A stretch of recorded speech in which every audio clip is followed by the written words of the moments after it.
going to call the Essex Board of Selectmen's meeting to order on July 27th. It's 6:01.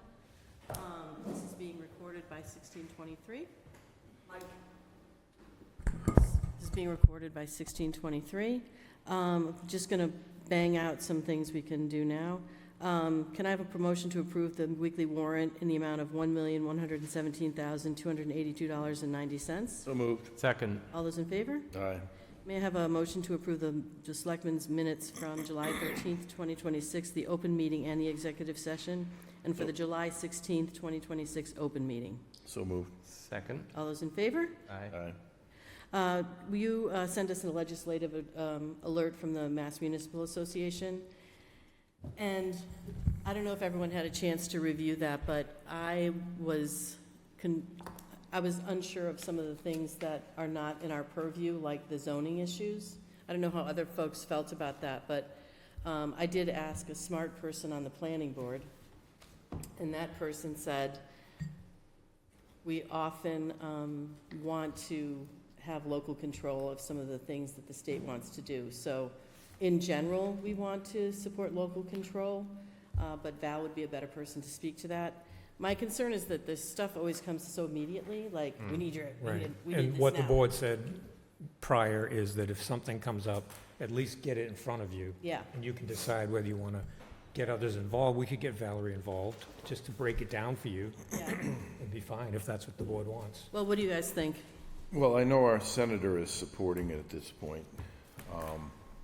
He was last week at the hearings for it, so I'm not sure it matters at this point what we think, because that's what this request was, for support. You know, ask our senator to support it, you know? But, you know, I mean, I'm in favor of, you know, these types of things, being able to support them if we do have the time, you know? I don't know when they're gonna hear this, but probably before the end of July. Mm-hmm. Yeah. So I would say, if you end up supporting this, since the senator is supporting it, he can often say, and I've gotten, X number of letters from different towns. So that might help him, if again, you're aligned with it, I don't know. Yeah. At this point, do you want me to ask the town planner to do a synopsis and try to help us to understand how it might help Essex? I don't know if I want to send her off on a big mission. I mean, in general, if she feels like these are decent arguments to make, but I think, when you looked at this list, what did you think? I think in general it seemed reasonable, right? Yeah, Yeah. yeah, and the MMA really does study things and tries to come down on the positive side of things that they really feel will help municipalities, give municipalities more control, more flexibility. And where the senator's already aligned with it, it seems like something good, but again, I don't take an advocacy role. Right. So. Could we draft a note that just says, in general, we prefer local control of these issues and support your efforts to have decisions be made locally, or something like that? Is that okay? And he sends us a draft and we say, so can I have a motion to charge Brendan with the writing of a note that encourages local control of these issues that were mentioned in the note, and then you can send it to us and we'll say yeah. And then we can send it out. Yeah. Do we want to talk about that we want some of the money? Yeah, yeah, Brendan, send us any money you can give us. Yeah. So put there's a that in. motion. So moved. Second. All those in favor? Aye. Aye. Okay, Now it's 6:05. great, thank you. Okay, Rob, how are you? Where do you want me here? We want you right there. You and. This is gonna be, that's gonna get your back, so you're better off there. Yeah. You're wearing a nice shirt, I mean, come on. This is my good side, so great. Okay. Ladies and gentlemen of the board, thank you very much. You asked me to appear, and here I am. Hi. Hi. Hey, What Rob. date? Thanks for all this work, really appreciate it. What date did you decide? We don't decide outside of meetings, because that would be illegal. I think what they said was whether, for you to think about it and determine whether there's one date that's better than another for you. The update that I can give you is that 1623 Studios is interested in applying or paying for the liability insurance for the beer truck and all Oh, that. gosh. And we've reached out to our insurance agent, and we're just waiting for a quote. So we put on the date as I think either August 15th or 27th. I mean, to be honest, 27th is better just because it's more time. So if you guys are cool with the 27th, you know. Is it the 27th or the 29th? I think it's, the 27th is a Saturday, isn't it Friday? It's a Thursday. It's a The Thursday. 29th is the Saturday.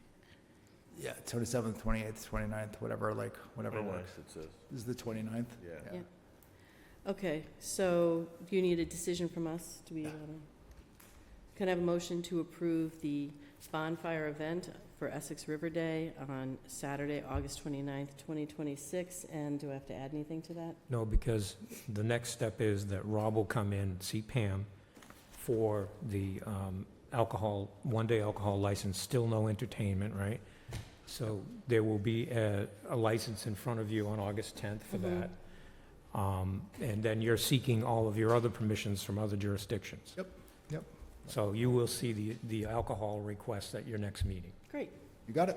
thank Great. you, All really right. appreciate this. Thanks, everyone. Okay, so, You can do a motion if you want. okay, So at this time, I'm going to recommend that the board move into executive session to discuss collective bargaining concerning the police union contract, and that the board invite the chief of police to participate in the executive session. The chairman declared that an open discussion of this matter would be detrimental to the board's negotiating position, and that the board will be returning to regular session to continue with tonight's business after the executive session. Roll call. So Cameron, yes. Alleviator, aye. Fippen, aye.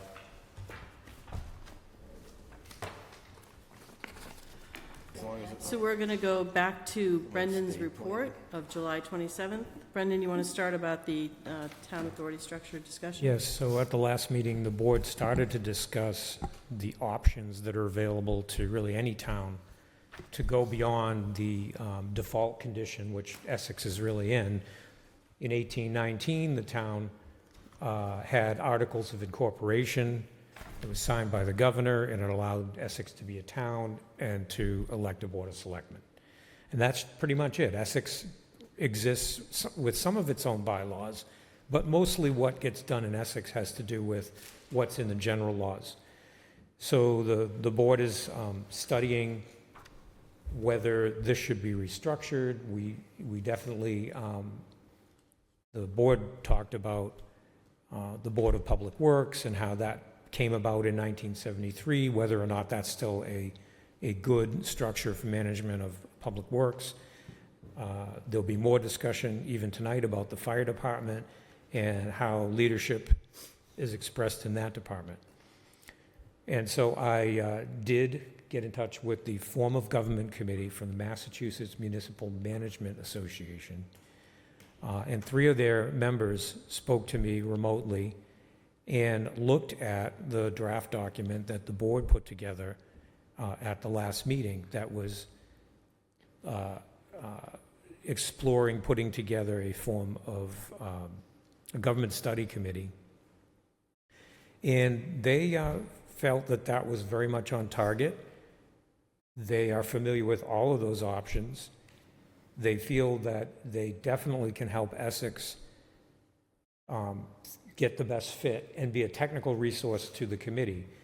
With respect to coming to the board in advance of seating a committee, they felt like it would almost be better to seat the committee and then have the first meeting be joint with the selectmen and the committee. And then that committee could go in a measured way after each of the options and eventually report back to the selectmen. So, somewhere I was reading in this stuff that it sounded like the study committee would morph into, depending on what the results were, either the bylaw committee, the special act committee, or the, Not the commission. The charter commission is elected, so if they said that that was the recommended option, yeah, then they would have to run for that seat if they had interest in it. okay. I would think that we would want to maybe mix up the other two potential options as well. And the representatives who I spoke to said that. They said it might be fine for these people to move on to the next thing if it's one of those two options, but they also said it might be better to start them and say, look, there's no guarantee that you're going to be on the next leg of this. Right. Your role is this. It might not be that. Right, yeah. They also commented on the Charter Commission option by saying that since that's elected, you do lose some control. Because, so for example, let's say that the pressing thing in a community had to do with, let's just say the Department of Public Works and how that runs. I mean, that's one thing that we're looking at. Well, there's nothing stopping people who want to see it continue just as it is from running for that office, getting elected, and you end up with people who are all like-minded, and they're going to drive for Yeah. no change in that particular thing. And they've seen that happen. So the elected charter commission comes with some loss of how you shape the process. But isn't the independence of this FOG, is that what it's called? Form of government committee, yeah. So I'm thinking about the example of Ipswich, right? Ipswich has this government study committee. They proposed something at their last town, two things at the last town meeting that the Board of Selectmen opposed, and those two things still passed. So don't they still have to make the argument at town meeting? Does the Charter Commission have the same kind of gateways that we would have The for? charter commission, If they're it will elected, be, probably different. well, yeah, they're engaged in a much more formal process. And I think that the law even prescribes the junction point with town meeting. Mhm. Whereas if it's an ad hoc committee, even if you reformulate a bylaw committee if that's chosen, or a special act committee if that's chosen, that's still more advisory, and I still think the selectmen would be the ones that would bring it to town meeting. How they did that in Ipswich, I can get you more information, exactly what they were running on. Was it a bylaw, was it a charter commission, or was it a, Mhm. I don't think it was a charter commission. It was a citizen's petition, I believe. Oh, well, okay, well, that would show how it would still get on there if the selectmen didn't support it. I want to check your facts. One of them was at least. Oh, okay. I'll check into it, how that Yeah. got done. I mean, I'm kind of leaning towards an ad hoc committee, but I'm also leaning towards people that are not seated in government right now. That would be, people who may have served in the past. I think it'd be nice to have people who are not in the midst of this right now, kind of looking at it from a different perspective. You Or a said, mix, Yeah. yeah. yeah, but I wouldn't make this too big. Like, I'm thinking 5 at the most. Or what are you thinking, 5 or 7? For the first level where they're gonna choose an option? Yeah. Yeah. I'd say at least 7. I think, because it's going to be hard for individuals to know enough about a lot of different things, and you really do to determine which direction you want to go, if you want to go a charter, a bylaw, or a special act. Right, and they're gonna propose an approach, right? Right. And the part of the approach is who's gonna be doing the work? Should it be, X, Y, or Z? So, and you had said you could do it with the selectmen appointing or in conjunction with the moderator? In some cases, the moderator kind of finds the people and makes recommendations. They've seen it done that way. Mhm. Or it can directly be done with the selectmen field the candidates and make the decisions. I don't mind having the moderator help us, but I do have people I'd like to suggest for it. I mean, Mark is the person who Yeah. really was the impetus behind this, so I think he'd be, but how do you want us to give you names of people that, Well, I think you should establish, like we did for some other things, that you're fielding candidates through a certain process? time, Yep. right? And then spell out the process. Is that gonna be through the moderator? Yes, you could give names to the moderator. The moderator could also find other people and eventually provide you with a list. Yep. So you want to come up with how many, sounds like maybe 7. You want to come up with who's going to be doing the initial recommendation, and how long are you accepting kind of interest in the work? Do we want to put a deadline on the committee and how long, when we want to see results? Well, you don't have a committee yet. I'm just talking about getting a committee. That's step 1. But I mean, at least so that when we recruit, we can say, you'll be As on part of it. For Yeah. a year or Yeah. 2 years or whatever we decide. Sentences, Yeah, sentences. yeah. Okay. Maybe we could try to do it by September, seated by September, 7 people. By the end of September? Yeah, I think that's fair, or Okay. maybe October, I'm not sure, but does that sound reasonable? Mm-hmm. And then 7 people? I think. Yeah. And then we throw names at the moderator, and the moderator, Could also get other names, yeah, and I'll ask him about that. okay. But decisions about who appoints is us, or that, or him? It's going to be you anyway, Okay, because it's ad hoc. It's the selectmen using your authority, which is broader than the moderators. yeah, If he's named in the bylaws to do something, which he is, yeah. that's one thing, but this is an ad hoc committee, so you're Yeah. kind of making the rules. I guess the other thing is, it would be maybe a good idea to give him some criteria for who we're looking, or for us to develop some criteria of like, what are you looking for? And I think we can all share those thoughts with you, and you can put them together, do you think, Yeah. for the next meeting? Yeah. Great, okay. So we won't set any of these in motion yet, because since you're going to be another meeting out, Yeah. you might say end of October or something Yeah. like that. Yeah. Okay, Thank you. You got what you need? I do, thanks. Great. Can we talk a little bit about the meeting that we had with the Board of Fire Engineers and the fire company reps? Yes. So, there was general agreement that, Do you want to give some context? yeah, so the selectmen, the leadership from the Essex Fire Company, and 2 members of the Board of Fire Engineers met to discuss options for fire department management in the future. There were only 2 members of the Board of Fire Engineers present because one of them resigned shortly before this meeting. And one of the other things that is in play tonight is for the selectmen to talk about the process for bringing the Board of Engineers back to a full complement. And, at the meeting, we talked about things that were very important and that everyone could agree had to be maintained. And those included keeping the fire department a call fire department, personnel health and safety. We talked about strong leadership that everyone could get behind. Public safety. Public safety, providing good, rapid public safety of a quality nature, and making sure that administrative things like inspections for fire alarms and other things get done in a timely manner, because a lot of those things are driving business that's going on in the community.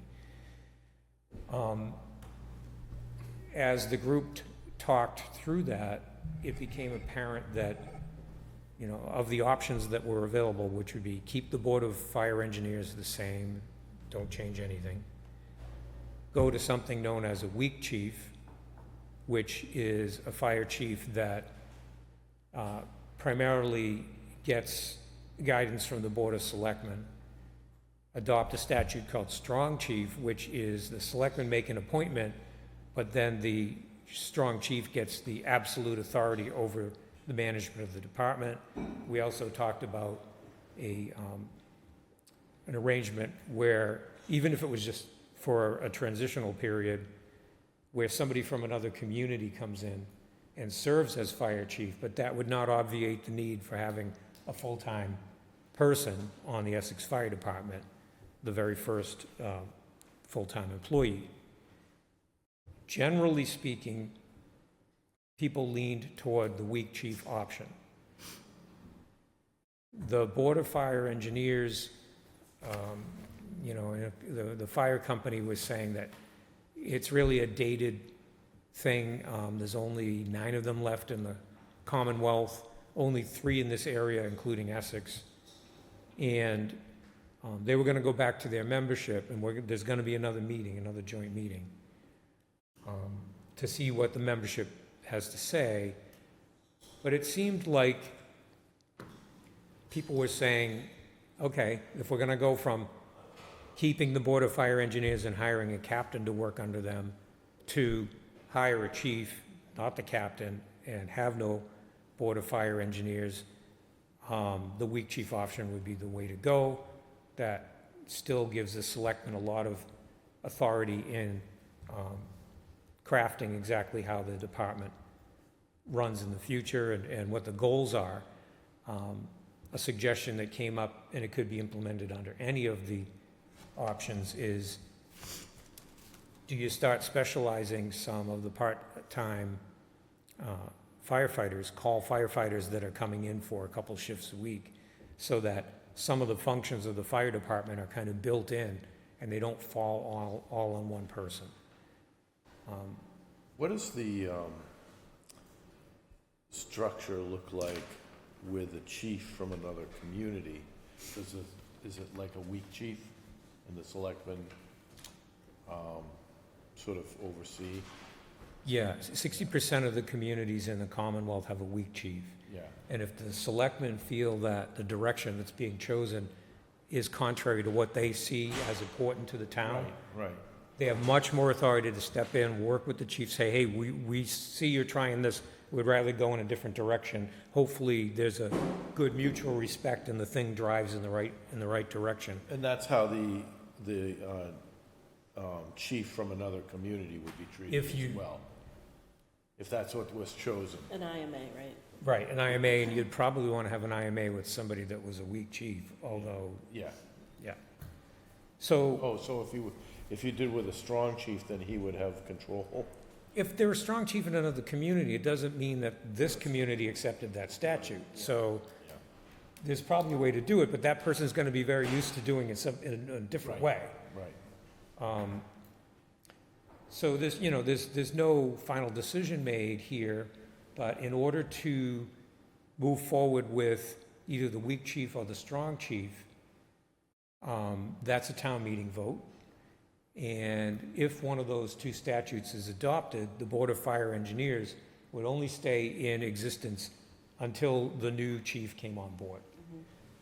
So the next step will be to have another joint meeting.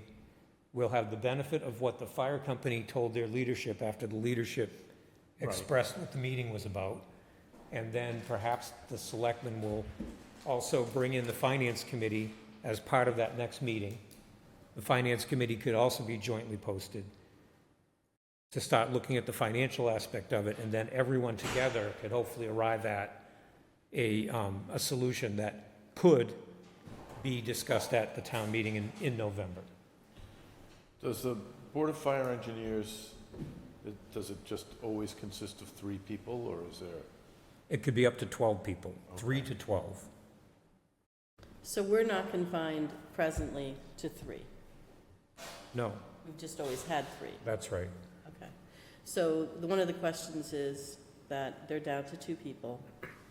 And given kind of what's happening, how do we want to help them kind of organize themselves effectively, because they're going to be very, a crucial part of this plan for the future. And right now, the current chief has put out to everyone in the department the fact that at least one engineer is going to need to be seated.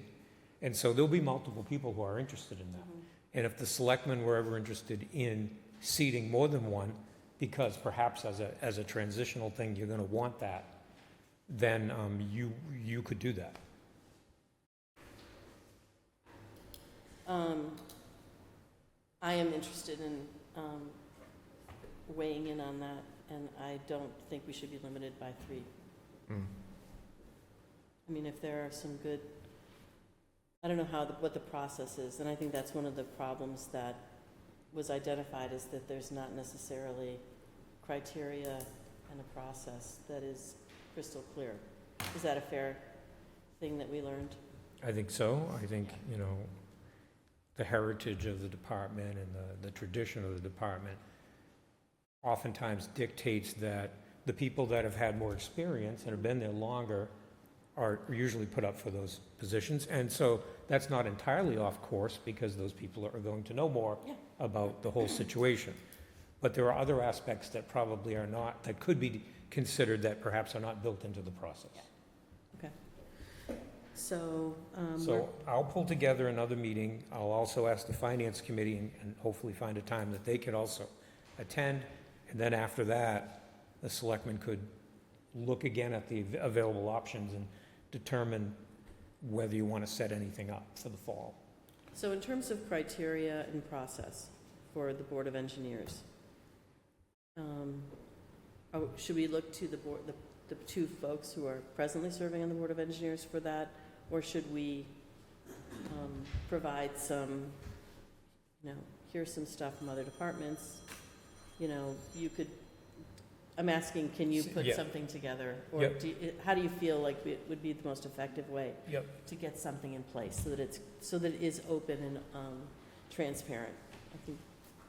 I think it's important to understand maybe a little bit more about the option that might come out as the favorite option, because then you may want to develop that process for replacement based on that. But the problem with that is it's going to take a while, and they're probably looking to have somebody on it right away. Yeah.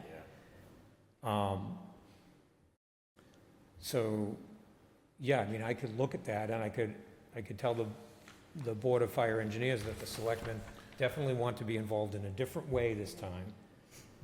It's fine that they're seeking people who have interest, but as far as their normal situation where they would deliberate and determine who they're going to recommend, perhaps they stop at fielding the candidates and learning something about them. I mean, is that where you want them to go? I'd rather they not have to do work that they're going to have to, Right. it's going to be redone, or, yeah. So, I mean, I'm just thinking about, there are folks on the fire department now who are working other departments full-time. They have Mhm. experience in a full-time department. Mhm. I think that would be a valuable perspective on the Board of Engineers, especially during this time. Somebody with some, maybe financial budgetary experience, even if that's on another department. Management, I mean, I think that that's another concern.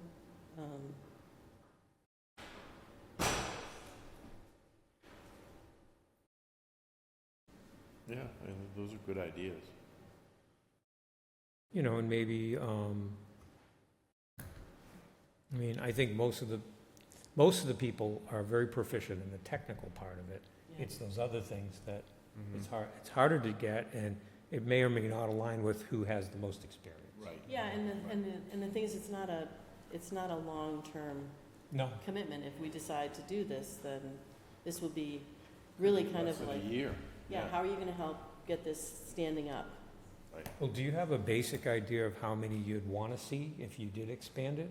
Because then I could have a conversation with. Depends on the interest, I think. I mean, if nobody wants to do it, 5? Yeah, I Yeah. would say 5. Why don't I at least broach the topic of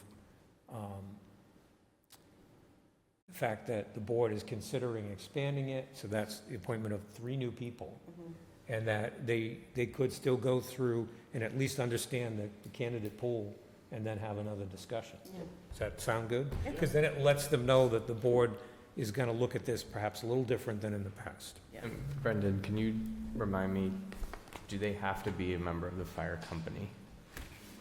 Oh, You could say that you're looking for that, so you could say people on other departments, that's interesting.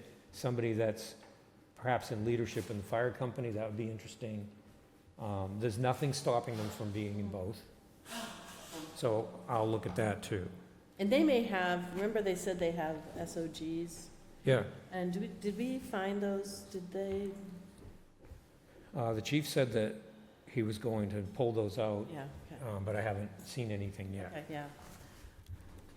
So I'll have another discussion with them, and in the meantime, look to work with everyone to set up another joint meeting. Thank you. And we have, it's almost 7. Yeah, so do you want to just have people come up and, Yeah.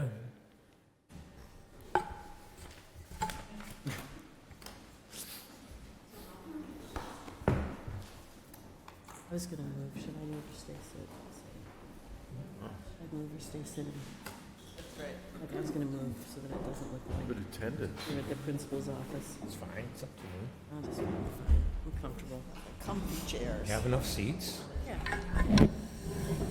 Just enough. You know that Lindsay's Oh, can we do one, do you mind if we do an approval of a license so that Lindsay can go on her way and enjoy her evening?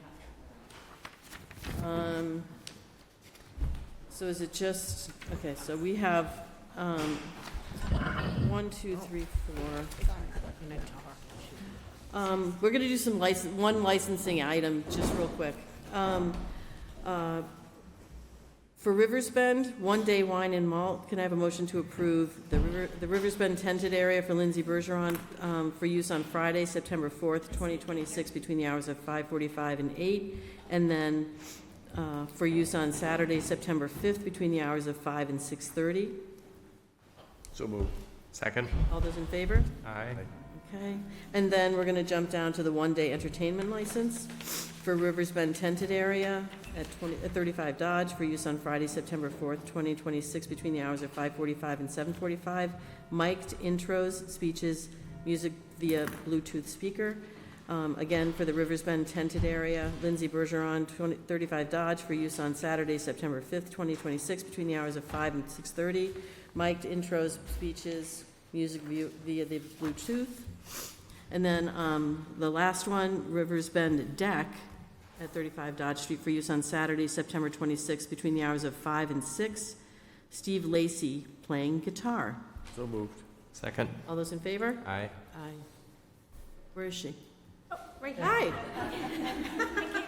You're all set. Thank you. Thank you.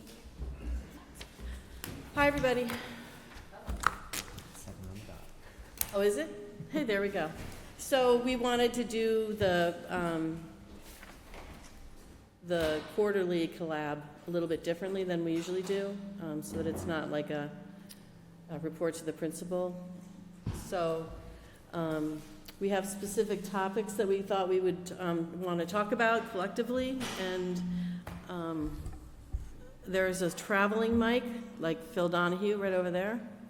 And so if you're not near a mic, you can grab the mic, but why don't you start us off on some of the Yeah, things so- we wanted to talk about? You know, the featured topic, well, if you'd see in the memo that each one of the quarterly meetings is going to be structured slightly differently, but they're all going to be in the roundtable format. As far as what's on the agenda is going to be a little bit different depending on the season. In this particular meeting, which is the one that's intended to be right after the initiation of the new fiscal year, there'll be some limited discussion on what each of the departments has for goals in the new fiscal year. There'll be a featured topic, which is development in general in the town, because the departments are always working together when development comes up in one form or another, with specific attention to the open space residential development topic. As we know, that's unfolding before us right now. There's an approved subdivision, and that's going through some additional permitting at the Conservation Commission level. And then after the updates and the main topic, there are several like pop-up questions that the board wants to have general discussion on. These regard issues that they've been working on together over the last few months, and they want to have your input in how some of these things get finalized. So what the board envisioned would be, right now, just go around the room and have each department say, hey, okay, new fiscal year, this is what we're really trying to work on. We're talking a couple of minutes here, not 10 minutes each, not even 5. Everybody gets a flavor for what everyone sees as important in the upcoming fiscal year. Maybe a couple questions on that, and then we move into the featured topic, and Lisa can help guide that. Go ahead, Tess. Okay, at the Council on Aging, just a quick summary of the last fiscal year. We had volunteer hours of 2,399, which is equivalent to more than 2 staff. We had total of over 15,000 visits, and more than 500 individuals. And in our social services, we saved people with public benefits programs and various other options available to people that qualify, over $200,000. So we're very proud of that. We also just completed a strategic plan for 2026 through 2030. Our objectives are,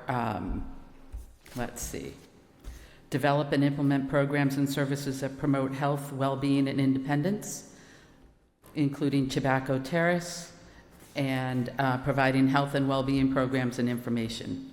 Provides financial security education and awareness for seniors, and provide information and assistance to protect seniors from financial scams. Create community awareness of the needs of seniors and identify available support services. We are acutely aware that the senior population of Essex is growing and is on track to be almost 40% of the Essex population, and the impact that that might have on all the departments, health and safety, Board of Health, FinCom, everything. So we are preparing for that also. Thank you. Thanks. The planning board has a budget that covers our admin, so we'll continue to use her.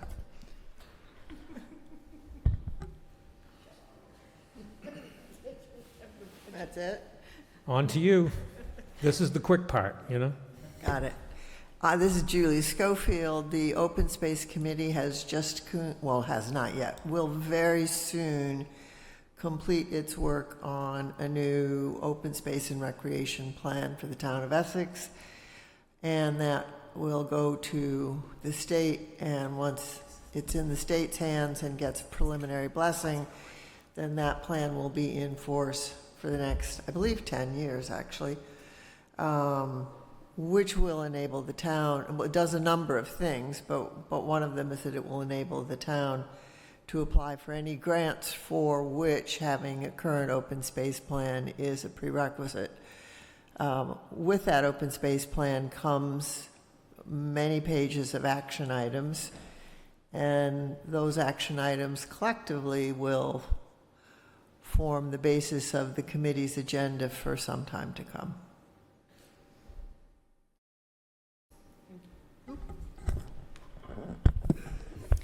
Michelle French, Community Preservation Committee.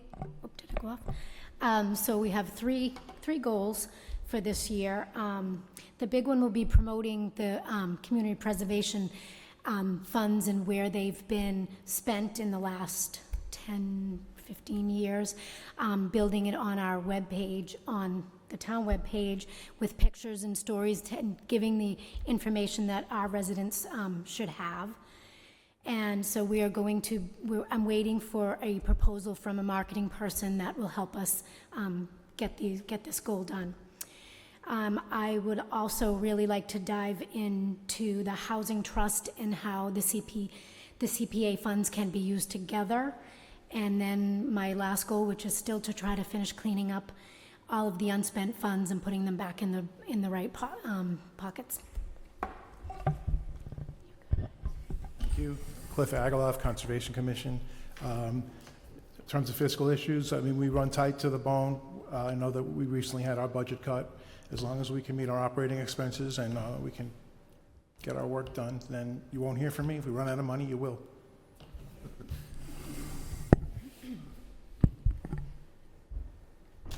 Mandy from the DPW, Mandy Davis, DPW. Couple goals that we have for this year is getting our asset management program up and running.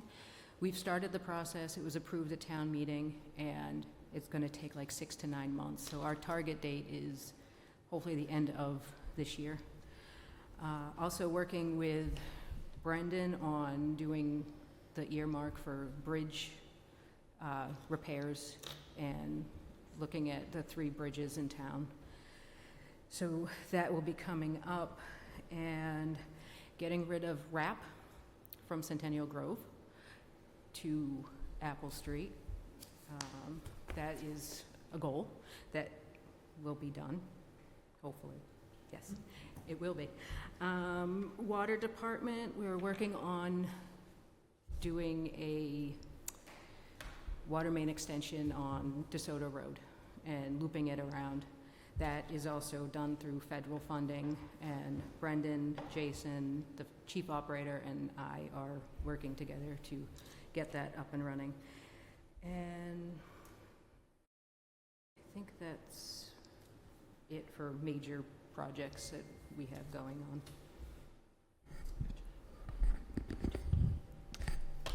Erin Kirchner, Board of Health. We don't have any huge major groundbreaking goals for the Board of Health office for right now. We have a new clerk who started about 2 months ago, and trying to, although she has a lot of experience working in a Board of Health office, working in public health, trying to get her up to speed on the Essex ways is, it takes some time. She's doing great. We're really happy to have her.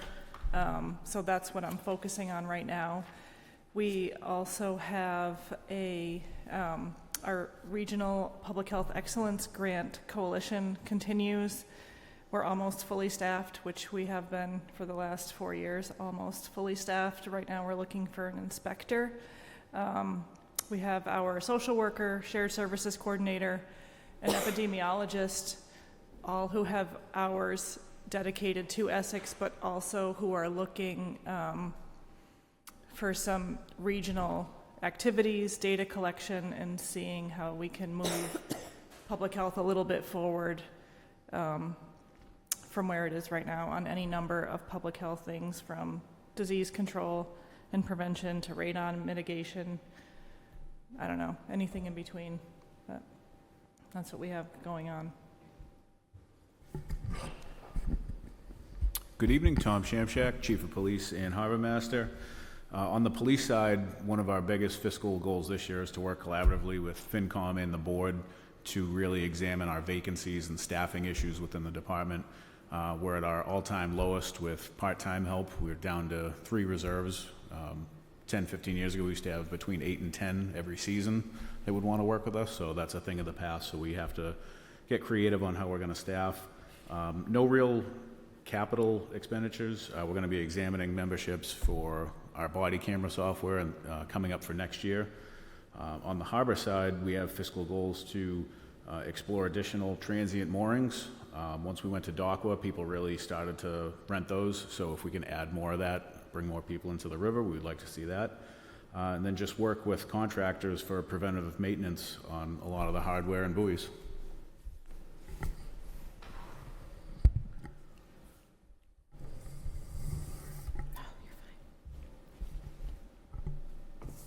Brooke Friedrich, Treasurer Collector.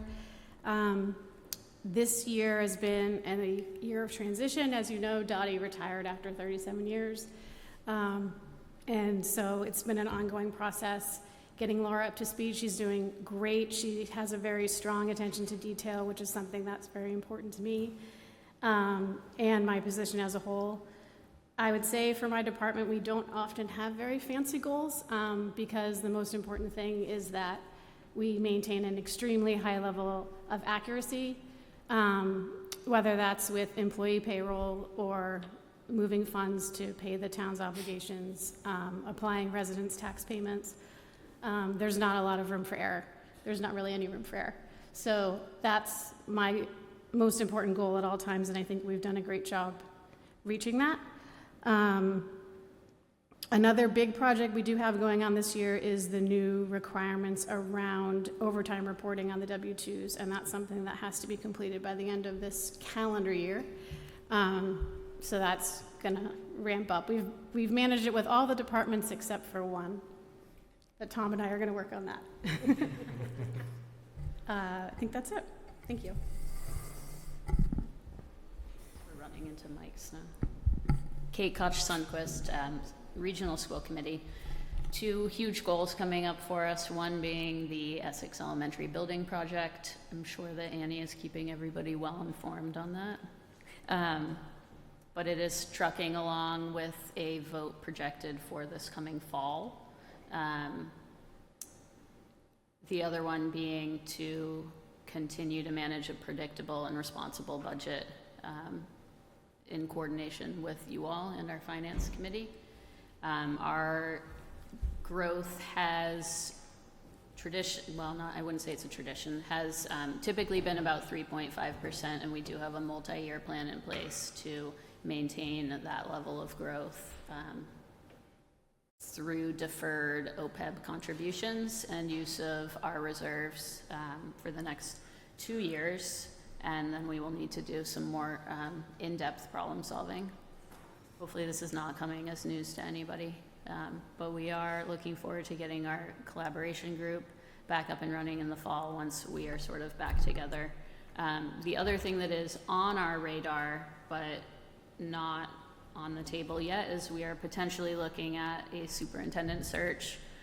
There's no firm timeline for that. It looks like it will probably be in the next 2 to 3 years. That's it? Yeah. Jody Harris, Finance Committee.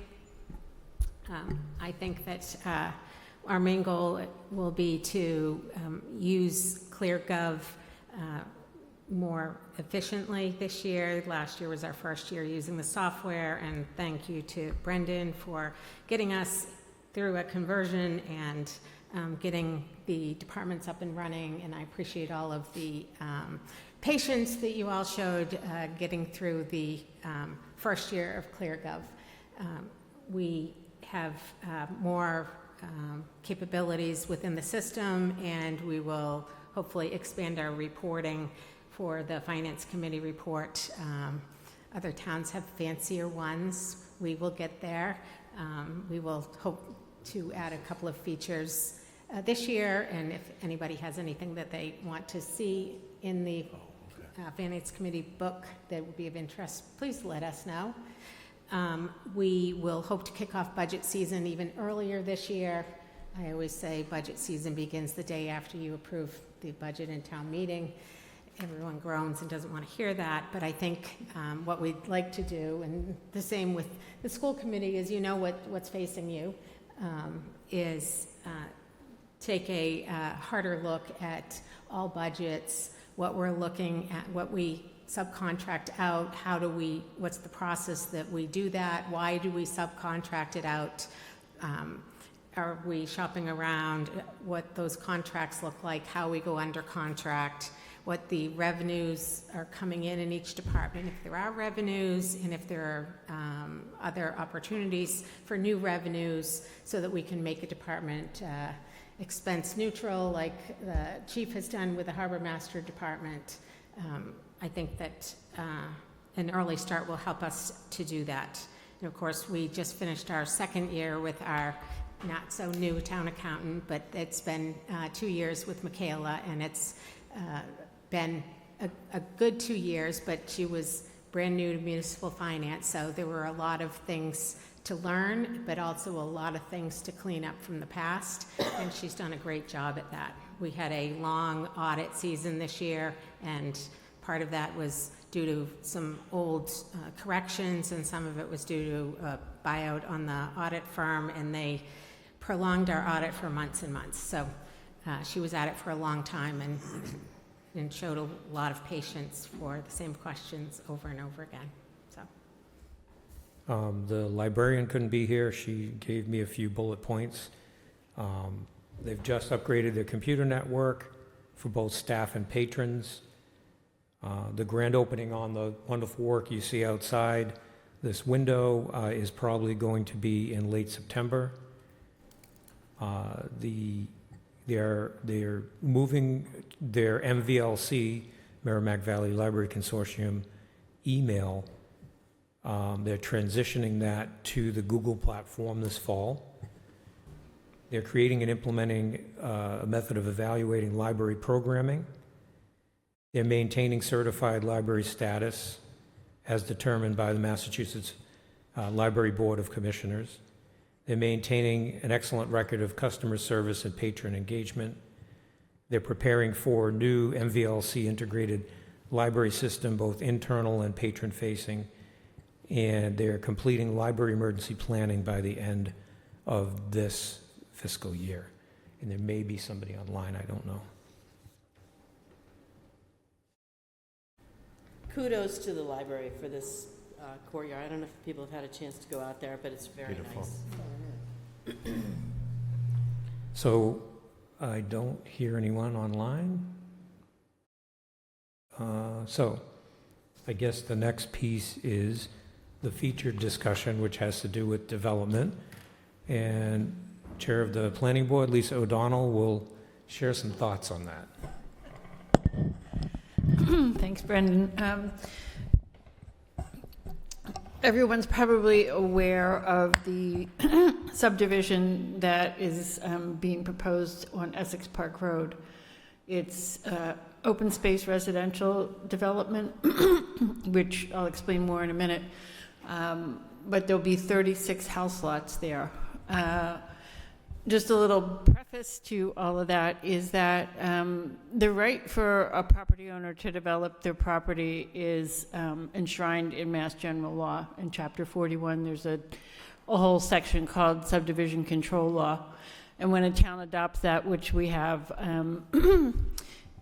and along with our own set of rules and regulations, then anyone who has property in town and proposes a development that meets the requirements of both Chapter 41 and our own subdivision control bylaw, and our own rules and regulations, and meets the intent of our zoning bylaw, has the right to develop their property. Because I just preface that because we got a lot of feedback like, how can you let this happen? You know, Essex doesn't need more houses.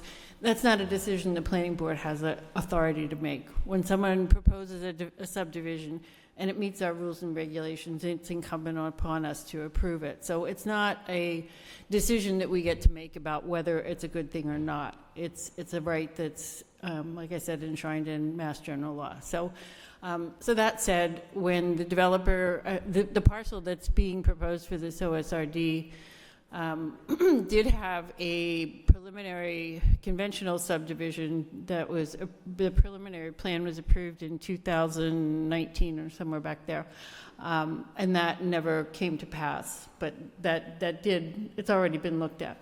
And this property is an extension of some of the Van Wyck properties that were developed with two stages of Turtleback Road. So there is a right-of-way through off of Turtleback Road to this property, and the main access is off of Essex Park Road. So what the applicant proposed under our open space residential bylaw, which permits this kind of development, is a 36-lot subdivision with quarter-acre lots. Our typical development requires 1-acre lots, and to get the OSRD approved, they had to demonstrate a suitable conventional subdivision. So we had both a preliminary plan and their definitive subdivision plan reviewed by a peer reviewer that the applicant paid for. So Weston and Sampson did a thorough review both of the preliminary plan and the definitive plan. And, so everything meets our requirements in our zoning bylaw and our rules and regulations. As part of the OSRD process, there's a special permit written that allows them to do the OSRD because they've demonstrated that they could build out a conventional development with 30 lots. And they also demonstrated that they were able to protect 70% of the property, which is about 55 acres that will go into permanent conservation restriction, and that 70% entitle them to a 20% additional over the 30 conventional lots to give them 36 of the OSRD smaller lots. So that's where we are in the process. The planning board has finished their review of the definitive subdivision plan. Right now, the applicant is before the Conservation Commission for an NOI to build the streets and the sort of the infrastructure, not the lots yet. The lots will come separately. We've also been approached, as Brendan knows, after we sat through a tower meeting, by another developer, Toll Brothers, who is working with a developer who has proposed this, and that it's something that they would presumably transfer the property, and Toll Brothers is a home builder, and they would come in and develop all 36 properties with houses already built. But right now it's before the Conservation Commission. Depending on how that goes, the plan gets endorsed by us, and then there's also an on-site septic system, so the Board of Health will also be doing a review of a separate submittal. So there's really a 3 major step process for development, and the first is the planning board. That box is checked now. The second is conservation with NOI, and then ultimately the Board of Health review for the septic system. And they're proposing 2 different systems, 2 separate systems out there servicing, I think, like 20 and 16 lots each. I forget exactly the breakdown. So that's sort of the synopsis of where we are. Something else to consider, and this too is important coming up, is that when we also talk about affordable housing, and right now to be protected from what they call hostile 40B development, a town needs to have 10% of its properties in deeded affordable housing to reach that safe harbor. We're at 2.9%. And what happens when people build homes or someone comes in and builds 36 new homes like this that do not have an affordable component, our 2.9% goes down. so no fault of our own, we're actually losing ground here. So another thing that the Affordable Trust and the Planning Board have been talking about is developing an inclusionary zoning bylaw. And what that means is that for a development of a certain size, and it's something that's set by town meeting when we propose a bylaw change. So say a development that comes in and it's going to be over 6 lots, there's a requirement to either contribute money that would provide the town the ability to go and purchase the house and put it into an affordability status, or to deed 1 or more of their properties into an affordable status. So that's something we're going to be looking at with the Affordable Housing Trust, hoping to bring a bylaw change in November for at least getting that on the books. There is, as everyone's probably aware, there's quite a bit of pressure in this area of the Northeast for housing, and the state is making a lot of let's say bold steps in making sure that that can happen. They've recently updated the ADU bylaw to essentially make any single family property can have an ADU by right anywhere in the state. And that's something that we got through town meeting in last November. But they're looking at some other significant changes that could change the landscape, pun intended, of development. And Essex is one of the towns that really hasn't seen a lot of development because we're hindered by our sewer capacity. But like this 36 unit development is working to provide a septic system that's going to service 36 houses and meet Title V. Obviously it needs to meet Title V, and if it doesn't, it can't be built. But that, I think, new technology in septic systems is also making it more possible for some of the more remote properties in Essex to potentially see development. So I've heard kind of rumblings in the background. There are other properties that may come before us that are looking to be developed.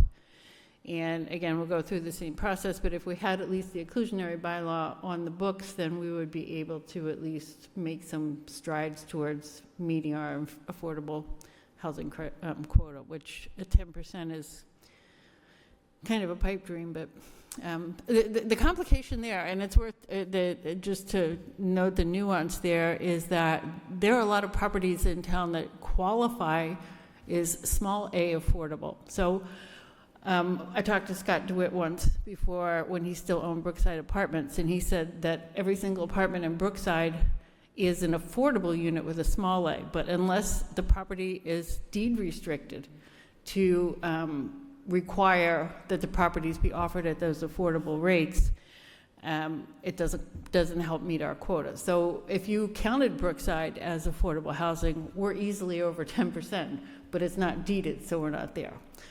So that's what complicates it for property owners, is actually having to deed their property into that status, which does reduce its value. Anyway, I'm open to any questions people have about procedure steps, what's been going on with development, particularly the OSRD, anything that we can help you with.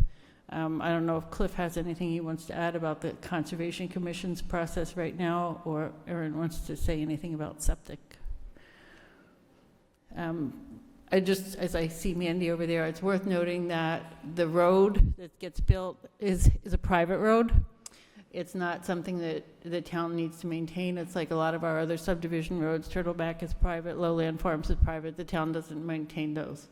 As part of this development, though, we are putting the developer will be putting a water line loop through to Apple Street, which is going to help their redundancy with the water lines. And there's also a emergency access road that does go through to Turtleback. And that's going to be gated at both ends, so it's not for public access, and it would just be for emergency vehicles or residents of either subdivision would be able to use it if one of the streets had to be closed for a reason. So if a tree fell across Turtleback residents would be able to come out through Essex Park and vice versa. But that's the only time it would be used. But that also actually provides a greater level of safety for Turtleback that they don't have right now. So anyway, I'll stop. So Lisa, the Conservation Commission is looking at individual plots so it might be less than 36 if it doesn't meet their regulations, or they'll just have to adjust. They're going through that now, so it's hard to say what the outcome of that would be. But what they're doing, and Cliff can speak to this too, is they've submitted an NOI for developing the roads and clearing the site and doing that kind of site work with all the drainage and the utilities and bringing all that in right now. So that's one NOI for a certain sort of outline of property. And then what they're going to do is come back with an NOI for, I think it's each of 25 lots out of 36 that are in the buffer zone. So there's 11 lots that aren't in a buffer zone and don't need an NOI. So they're going to come back for an individual. I think part of that is that if there's an order of conditions written for a particular lot, then that's something that that homeowner can refer to rather than having sort of a blanket order of conditions for the entire subdivision, but I'm not sure about that. And also for the Title V, which is, it's not exactly half, but a whole chunk of homes couldn't be built if it doesn't meet the Title V regulations as well, right? For the leaching field. Right. Thank you. What was the question? There's obviously they did all kinds of test pits and stuff like that, but they still may not be able to put in the size leaching fields that they want to, so that would reduce what they can do there as well. Correct? They will definitely be able to. They've shown for sure that they can site the 2 leaching areas for the 36 houses. I think I haven't received a formal submission of a plan yet for either of the septic systems, but I think it's like 9,000 gallons per day and like 6,500 gallons per day. And they've shown it on the subdivision plan, the location of it, and the calculations work out. Okay. And one question on the inclusionary zoning. Can the developer purchase a house off-site and donate it to the Affordable Housing Trust? That could be an option. It doesn't have to be money, it can be actual physical property. That's what we need to capture in the inclusionary zoning bylaw, is a sort of menu of ways that a developer could make good with us, whether it's designating some of their development as affordable housing, whether it's giving us money to find our own options for affordable housing, purchasing a house and saying, here, this is your new affordable house. So Yeah. those are the things that we're going to be working with Val on and the Affordable Housing Trust to capture in whatever bylaw change we bring in November. Okay, thanks. Yep. Another thing just to mention, as far as like the developer goes, they have said that the numbers for this development work at 36, so they won't just give up lots without pushback, shall we say, because each lot, So they're, you know, I think they've hired a very competent engineer. Moore and Cameron is a really good, reliable, strong group, and so I think they've done their homework pretty thoroughly. And even going through the peer review with Weston and Sampson at both stages, in the preliminary review and in the review of the definitive subdivision plan, there was a lot of back and forth and some changes and explanations, but you could tell it was a rigorous review and a very conscientious, thorough design by Moore and Cameron. So I think I felt we were well served by our peer reviewer, and we also were looking at a development that was well thought out, I think. So when it comes to 40B, there's no deadline to meet that 10%. Just as long as we're under 10%, a developer could come in with a 40B. Is that Correct. right? Yep. Yeah. So I think from the Finance Committee perspective, I guess we'd be concerned about all the costs being covered by the developer from, say, 22 into the site. What does that culvert or bridge look like? You know, what's the age of it? Is it going to need upgrading, repair, or replacement with the number of cars going in and out? Is the road wide enough? Are they going to put sidewalks in? Are we going to be left holding, you know, any kind of infrastructure costs? So there's a bunch of answers to that. They are putting new sidewalks from the subdivision down along Essex Park, a crosswalk. They're making handicap accessible sidewalk access. There's going to be a new school bus stop there. They are looking at the drainage over the whole area and working that. The culvert has been reviewed as part of the peer review. It's a public road, so we can't necessarily put the onus on them.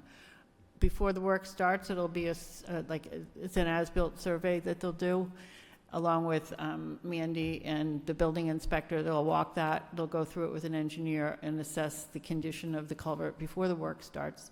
And at 6-month intervals, and this is all written in our decision, at 6-month intervals during the work, they'll be about, just checking on the culvert, seeing how it's doing.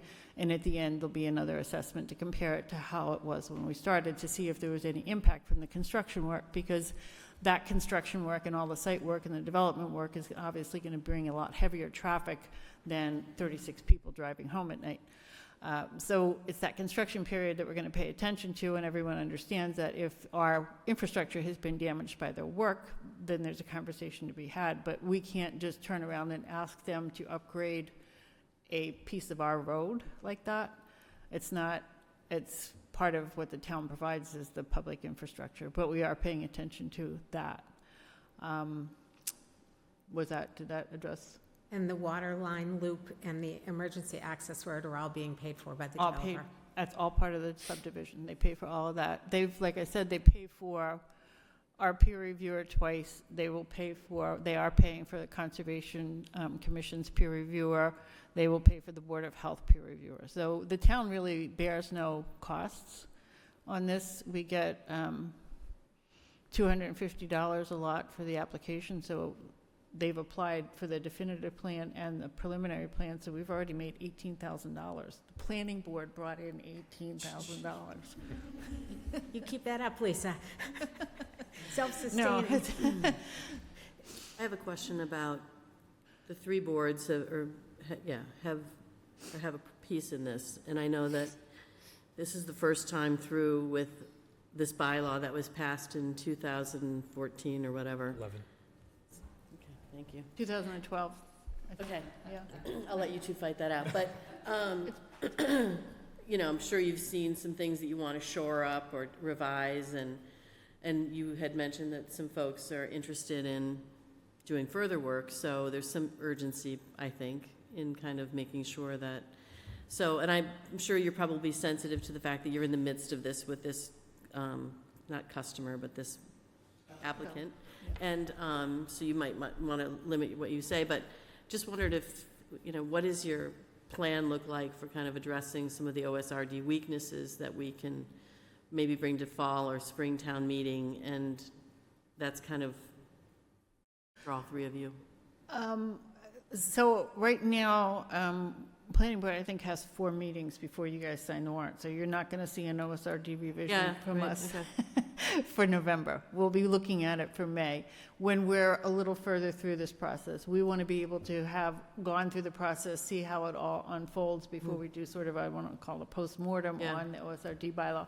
Most of the problems with our OSRD bylaw aren't really external problems so much as complicated language in the bylaw that made our internal workings complicated and difficult. It's not clear, it's clearly laid out. So there's just some sort of restructuring there. The other conversation that we are going to have is the fact that the way our bylaw is written, you have to demonstrate how many lots you could put on a property with a conventional subdivision.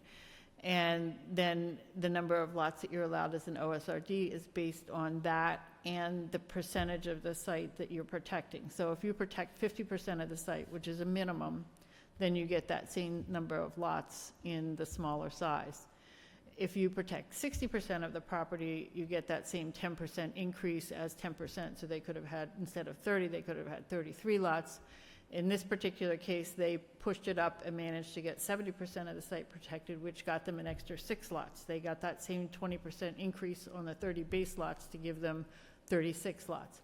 And some people have questioned that. Is it worth it? What that does is that really smooshes the development down, and in the effort to maximize the open space. So you get you get a tighter development with more lots in it. And is that what we're looking to achieve, or do we want to dial that back and just say it's a 1-for-1 deal, and you have to protect 50%, 1-for-1 deal, have at it. So that's a conversation that we're going to have, and we're would welcome input on it. Is that state regulation, or is that? I'm sorry? Is that state regulation or something that the town can adjust? The OSRD is our own bylaw. Okay. It's something that a good majority, probably 75-80% of towns have some version of an open space bylaw, but it is the version that we have is unique to Essex. So it's within our purview to modify that however we want. There's no state requirements on what an OSRD needs to accomplish. So the remaining land, if it's under conservation restriction, falls under the ownership of the town? To be determined. So that's part of when we do the definitive plan review, and also for this case, the open space residential development special permit. There is language in there that requires the custodianship of that land, but it is not clear yet who will do that, be the conservator of that land, if you will. In talking to Amy Questle, who's our town council, who handles these sort of zoning and development issues, she said about 95% of the time it comes back that the HOA, the homeowners association of the subdivision, ends up being in charge of the care and keeping of the open space land. The developer will be talking to conservation organizations like Greenbelt and MECT, but unless this particular property has continuity with another one of their properties, there's not a real incentive for them to step in and manage it. So part of the process going forward, it will be that as the development proceeds and as things get finalized with whatever developer builds homes there, they'll be writing the HOA, and there are milestones in the process that planning board will be reviewing them. Now, our planner will be reviewing them, town council will be reviewing them, and in that process, we'll be ensuring that the stewardship of this open space land is properly protected through likely the HOA. There's another option that the town could take control of it, but I don't think that a town our size has the appetite for managing private conservation land. That seems like an unlikely scenario. So it is more than likely, I think. It's just my prediction, but seeing and having heard the conversations, that it's very much the likely outcome that the HOA will be managing it. But we do have the ability to approve the HOA documents that talk about how the management is to be enforced and overseen. So we'll still have input on that, because they can't sell properties until we approve their HOA. So we still have, there's a lot of checks still in the system before, it's not like they've just been unleashed now and they can go do what they want. There's still milestones that they need to meet and things that we need to agree on. So the planning board will have to approve the HOA. Correct. Okay, great. But the planning board is going to do that with the Board of Selectmen and with Brendan and with Amy Questle and with Val. So it's not, we're certainly not confident in reviewing those documents on our own. No, and I wasn't, that's not what I was getting at. I mean, I think we all know, the elephant in the room is always the more land we have under conservation restriction, your taxes are, land on the tax rolls are going down. So it's always a concern of what's going to be developed, and if it's, 36 lots on a smaller lot size, then you have a home that isn't as valuable, even if you build the same home on the smaller lot, than it would be on a larger lot. And then there are carrying costs to the town that we have no purview to be able to control. We will increase expenses in town with 36 new homes. And then again, my other concern would be pressure on water department, water treatment, that type of thing, because those are of concern. Brendan, I think when we started through this process, you had the assessors look at the value of 36 four-bedroom homes on quarter-acre lots versus 30 four-bedroom homes on one-acre lots. And we actually get more revenue out of the 36. Correct. That's the analysis that was done. Yeah, so it's actually, in that respect, having that 20% incentive and adding 6 more lots. So if you just took them one for one, that's correct. But the fact that this OSRD netted 36 lots, those have more value to the town. So 4-bedroom homes on those 36 lots have more value than the same 4-bedroom Right, because the homes. value is in the fact that it's a developable lot. That's where most of your value is. The rest of the value is in surplus land. But if you have more developable lots, the math works out in the favor. If you add those all up, it's going to be more than fewer larger lots. Now, I think unless the board has questions, we'll move through the rest of it. Yeah. All right, so at the Selectmen's next meeting, they're going to start talking about, of all things, the fall town meeting warrant. And I've already put out to boards, committees, departments, the fact that we're looking for topics and ideas on whether it be a bylaw, a purchase, or some other, a budget adjustment. Presently, we're looking at things, some of them we heard about tonight, inclusionary zoning. You heard probably, if you were sitting in the audience, maybe the change in the form of fire chief management authorization. I know Mandy and I have been talking about some DPW purchases. We heard about the school vote that's going to come up with a vote at town meeting in November and a special election in December. And there may be some CPA questions. I know the chief wants to explore some racks out at Redgate Road for kayaks that the town could offer to people and also make some revenue from. So if you think of other things that you want to put before the selectmen for consideration, we're in that time now, and you can start bringing those forward to me. I don't know if anyone has anything else right now that's pressing to talk about in that area. Then another thing that we said we would bring up briefly, meetings like this and the planning board and the Conservation Commission are covered by some form of remote meeting participation. School committee, smaller boards and committees, and we have 3 right here actually, don't necessarily offer that because there's a lot of work involved. The selectmen have been looking at whether or not we could expand the remote meeting opportunities to smaller boards, finance committee as well. And the planning board has an employee, so that's different than a lot of these other smaller boards, but she does all of the preparation for making their meetings remote available. And that goes from the time you write it on the agenda to the time you do the minutes. There are elements all the way through that spectrum. She put together a very good guide on what it takes, step by step, to pull off a successful remote meeting. We're not talking just about a phone line, we're talking about audio, visual, two-way. We have purchased a device. It's the same device that the planning board uses, but we've got another one now in case a small board or committee wanted to try it. And one of the things the selectmen wanted to bring up tonight, is there a small board or committee that would try it just once, realizing that it may prove to be overwhelming, it may prove to be just too technically challenging.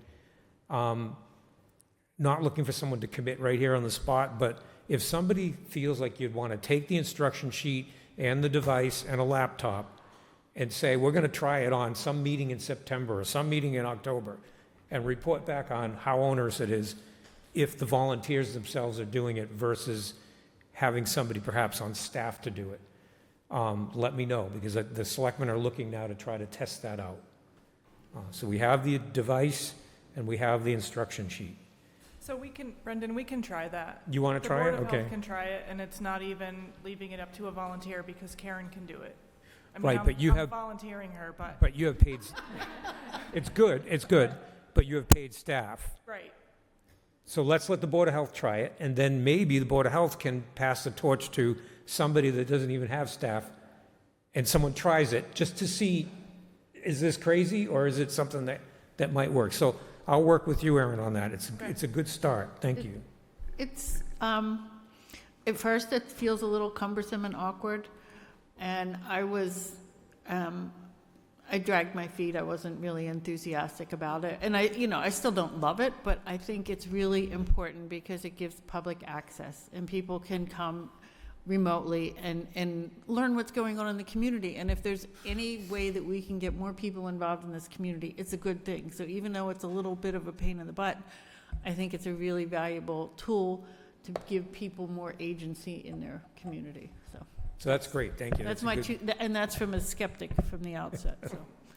And then finally, before just a couple brief reminders, the selectmen have been looking at the town's social media presence. The selectmen would like to see perhaps the centralization of our social media presence. Maybe that starts with Facebook and then moves into other platforms. We're not sure. But the selectmen would like to have a little discussion right now about how the boards and committees and departments feel about social media, getting something like that off the ground and more centralized for the town.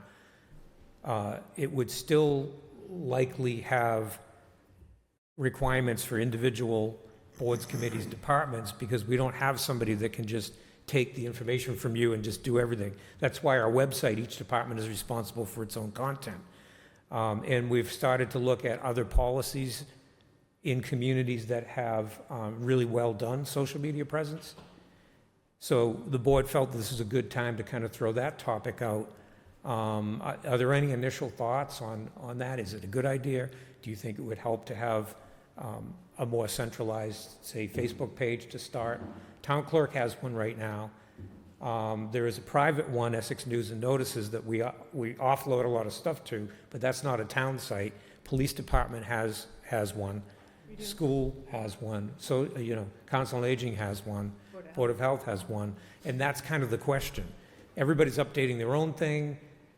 Would it help the public to have something all in one place where these things that we've all been working on individually somehow get merged, and then everyone has privileges to update their portions of it, kind of like we do with the website? That's what we're throwing out there. So are there any ideas on that? I think the blending of public safety, Board of Health, DPW, because we all have. It's the same. I think blending the police, fire, DPW, Board of Health, Harbor, they all kind of cross over with events or road closures or heat emergencies, parking. So I think that'd be a very good idea for public safety. Can I ask a question? Yes. Is it better to keep your individual and then cross-post sorry, cross-post on, like, pick one, the town clerk's page, like, you could just designate one that is the source of truth, right? And you still have your own, but you cross-post when you post, and I think you can do that on Facebook. I think you can pick two. So it depends on- automatically, I well, think it depends on how you set your page up, but I think, I'm just wondering if that would be, if you want to keep it. there is a way to do that, and one of the things we were gonna have to consider is if we were gonna start with a basic type of platform where every time you did something on the website, it automatically got picked up on the social media feed. You have to actually subscribe to a third-party service that does that. There may be a way that that third-party service could be used to do what you're talking about as well. But we definitely gonna need one. We looked at, there are several out there, and that's how, I think when you're working on our website and it says also post to our RSS feed, we don't have one until you engage that service. Cliff, go ahead. Can I just ask, what is the goal of this plan? So I'm gonna defer to the selectmen because they all have their own ideas on that. I mean, I'm in favor of it if it engages more people and brings more people into the democratic process in town. And I'm curious if other towns who have gone through this process of sort of making social media part of the town culture, if they're finding there's more participation, there's more volunteers, there's more people showing up for committees, there's more people at town meeting. I mean, that's hopefully the goal. I don't want to preload the question, but I hope that's what you have in mind. When I initially brought this up to Brendan, my goal was to engage more people in the process and make sure that more people felt engaged and had a place to be engaged. I appreciate that we have pages already. There's folks, other departments and boards who do post, and I value what they post. And I think the centralization of it, as you see in other communities, leads to a more informative approach. So, But have we heard from other towns that have gone down this path, that they've actually been getting more engagement, or are they getting the same 240 people every day, or are they getting? So far we've. Are they growing their base of constituents who go in, and you can get metrics on these things. So It's definitely something that I will look into. So far, we've been talking to other communities, and it's been more about how they manage the site, what are the policies behind it, what are the things that are off limits. For example, we're talking about a one-way communication here, not a site where you can put comments, because that becomes very difficult if something gets put on there under First Amendment rights. You can't say that comes off and this one stays on, that type of thing. My point more is metrics. Yeah. All of us who are engaged in the web somehow, like I know every week how many unique visitors or repeat visitors I have coming to my website. So I can go back to the same communities, and I will do this, that we've been working with, and say, okay, what was your trend across time after you did your centralization?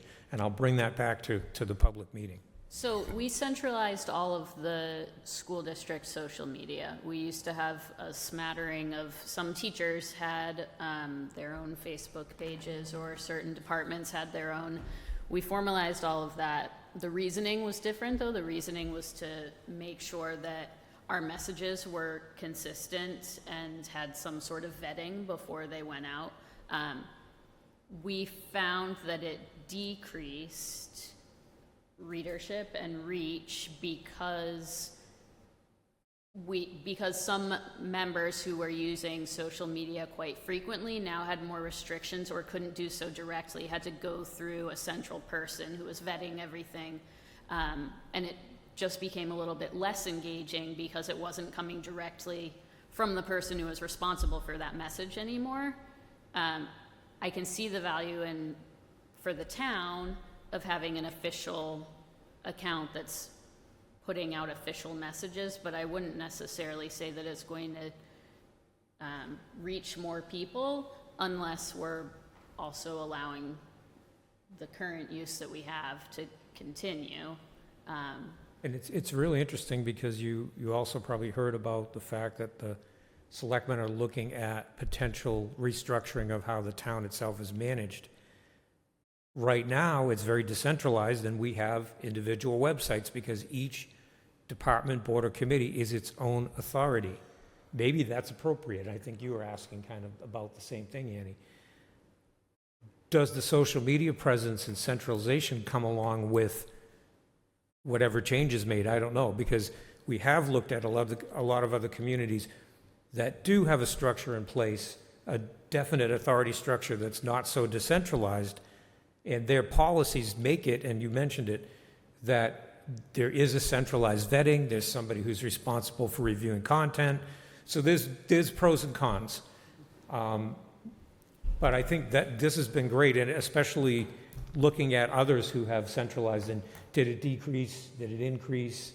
And the selectmen are going to keep talking about it, but they at least wanted to get sampling from you, what you think. Can I just add, I think Annie's question about if it would be a link or is a good one, because I know that when I go on the town website, I can't find anything.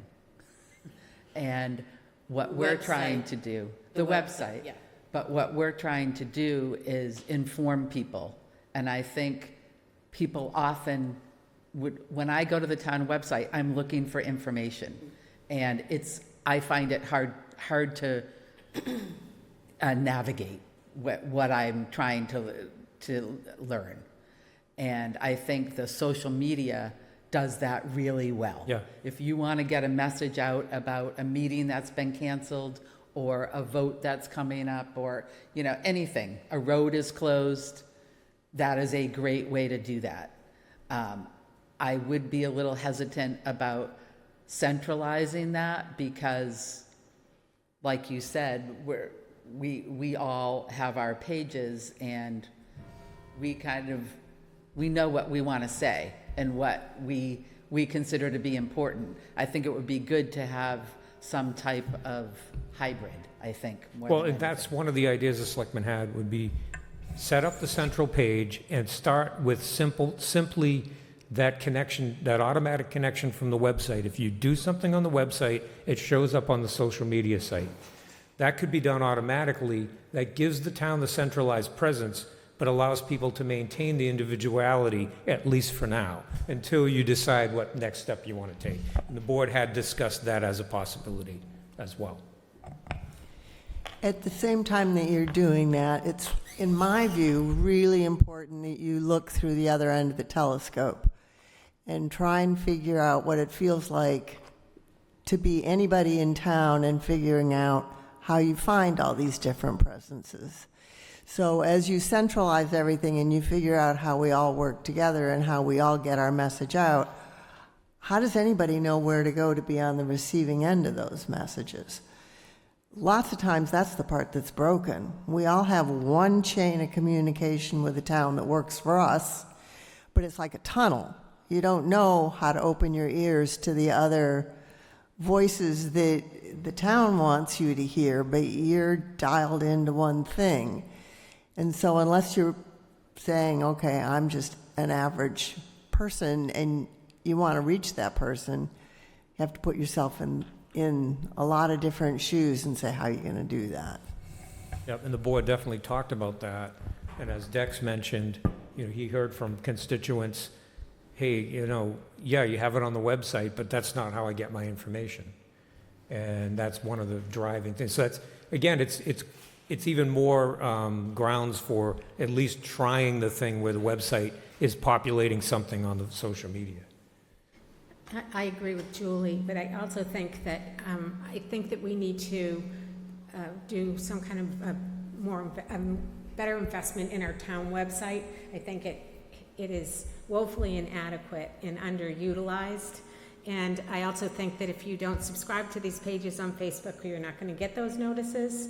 I think that a lot of people in certain age groups are starting to detach from social media. So it's not the hub that it used to be. And I think there are a lot of people who feel like social media is just an unsubstantiated rumor, and they don't go there for their actual information for everything. So I think we've got kind of a twofold process of what is your actual information, who owns that information, And I think when you have so many groups pushing out information, it's like when the dump was closed for Juneteenth.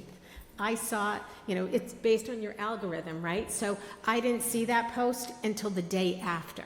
So it isn't a predictable deliver of messaging all the time. So I don't want us to hang our hat on a private entity social media site to deliver our town messaging to people. I think we need to improve our town website. We need to improve communication to people on how to use the town website or how to sign up for things, and maybe something at town meetings to help people navigate that. But we've talked a lot, and we never get to it, about maybe we can get an intern in to help improve the town website and make it more user-friendly, because everybody is in their silo on the town website. Here's your login, here's, you can post your information. But I think, just like in business, right, IT centralized, and then, 5 years later, you decentralize the IT, and 5 years later, they centralize IT. I think we want to be mindful of what we do, but we haven't put a big investment in our own platform, and then we want to go out and use others. I think it's fine if we put our messaging on our own platform and make it a better place to navigate and find things, and then when you post things, you can, click the, share it to social media. But I don't think that we as a town should be using social media as the means of putting out our messaging, I guess. I don't think that it's a reliable or predictable deliverer of information to all people, especially when we're trending with 40% of people in the senior population. I think you automatically, a lot of those people who maybe even dabbled in social media just don't anymore. They don't bother. So I just want to be mindful of how we collect our data, where it lives, and how we share that data. All right, and I think the board, probably at the next meeting, will have an agenda item on this, now that they have the input. And then finally, the last things to mention, we've heard that people are looking for the timely posting of minutes. So this applies to anybody with a board or committee. Hopefully try to get the minutes developed and then approved by the board or committee at the very next meeting and up on the website. Because sometimes the minutes are approved, but they're not up on the website. If people need help with that, Pam in my office can help, and there are many other people that do it on a regular basis. Her number? No. Yeah. Also, there was a suggestion, and oftentimes this is difficult, but the more in advance that you can post your meeting, the better it is for the public. People are saying that. The law requires 48 hours in advance, exclusive of holidays and weekend days. So as an example, the selectmen post on a Thursday for a Monday meeting. But that really only fulfills, believe it or not, 48 legal hours. But in practical hours terms, it's more than that. So that was a suggestion that came. If can you give the public 3 days? Is there a way to give them 4 days? That's it. Those were the announcements. And unless the selectmen have anything more, that's it for this session. I just want to say I really appreciate the roundtable. Yeah. I think this is great, and I can stop complaining every quarter, because I think this is wonderful. We have more participation. Democracy. It's great. Democracy. So thank you. It's also a fluke. I'm never in town. Well, maybe you just would schedule around these meetings. Yeah, that's what I should do. Yeah. Thanks, everybody. That was. Thank you. And tell people who didn't come, this is so fun. That it was so great. And it was only an hour. It was only an hour. Margaritas. We're gonna make the margaritas. Usually the quarter is Yeah. Thanks, everybody.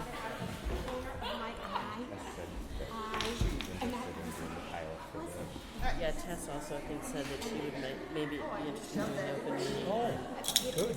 So, All right, I'll send them both. okay. because you know, the first person who gets up and talks then leaves, and the second person leaves. Yeah. You know, Yeah. the last person hears everything, but they're the only one. Okay, so, next is the Affordable Housing Trust initiatives. Yes, and so there were three basic things that the Affordable Housing Trust was working on. One of them is a specific project on the former Allen properties, and that's still working its way through channels.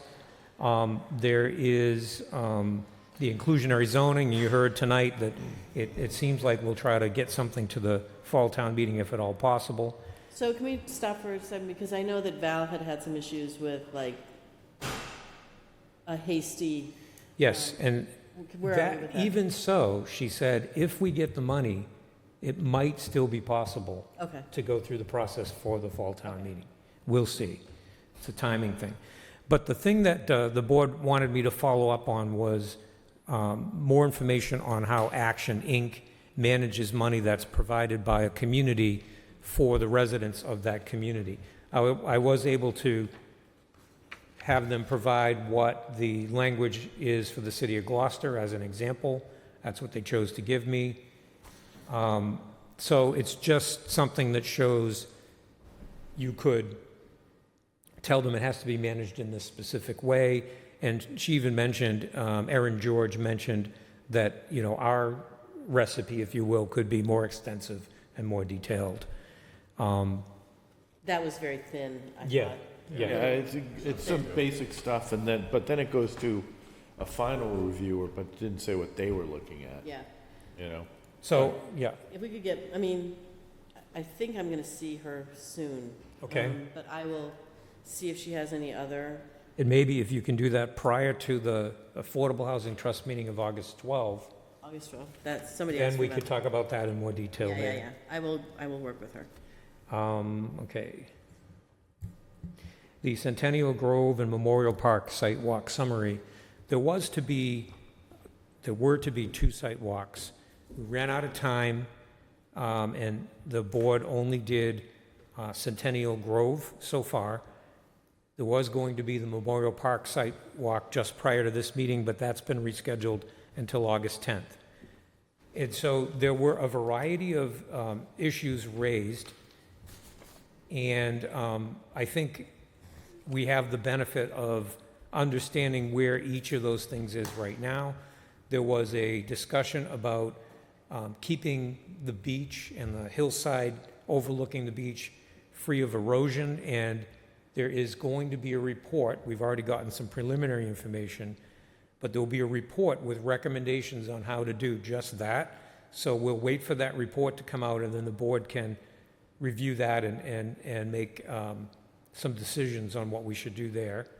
With respect to the parking lot, most of the recycled asphalt product, otherwise known as RAP, is being moved to the Apple Street property for assistance with building the road over that property, as the acting superintendent said earlier this evening. There are areas of that parking lot that are neither in the Zone 1 of the public water supply well, nor the Zone 2 of the public water supply well.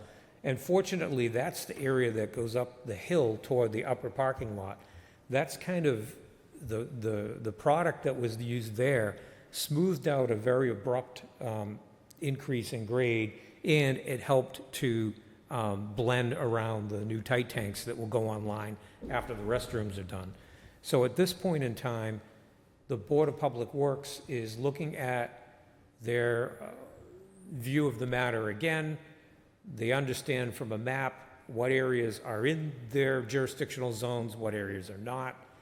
They may propose some kind of material come in to replace the wrap, maybe a stone pack product that they wouldn't be concerned about how that product would prevent water from leaching directly into the ground, whereas wrap forms an impervious layer. So perhaps in the areas that are jurisdictional, they're going to use a different product. They weren't as concerned with contamination from wrap. It was more about whether the wrap would prevent recharge. So they're going to look at that and get back to us. Is that, could you apply for CPA money for that? Yeah, because it's a recreational area, so if you're, yes. So maybe, Stop, I can't help it. you know, my concern with the wrap and leaving wrap, I know they want to take most of it, but I have no problem with the wrap as parking area, but where you talked about the slope, that's going to look like parking area because nothing's going to grow on it. Right, right. So we need to do something with that. Can you put those, what are they called? What? Oh, sorry. Can you put those what are they called when you don't want someone to drive onto a bollard? Bollard or curb, you mean wheel stops? But still, you don't. That would just prevent people Well, from driving. I mean, if you let it vegetate, then they're not gonna park there. So Or if you skateboard top down dress it, you know, or something like that, then You it's could even fine. top dress it with mulch and a curb. Yeah, or top And dress plant. it, and maybe top dress it if the soil off to the side is deemed to be clean. You could use that rather than take that to wherever it needs to go.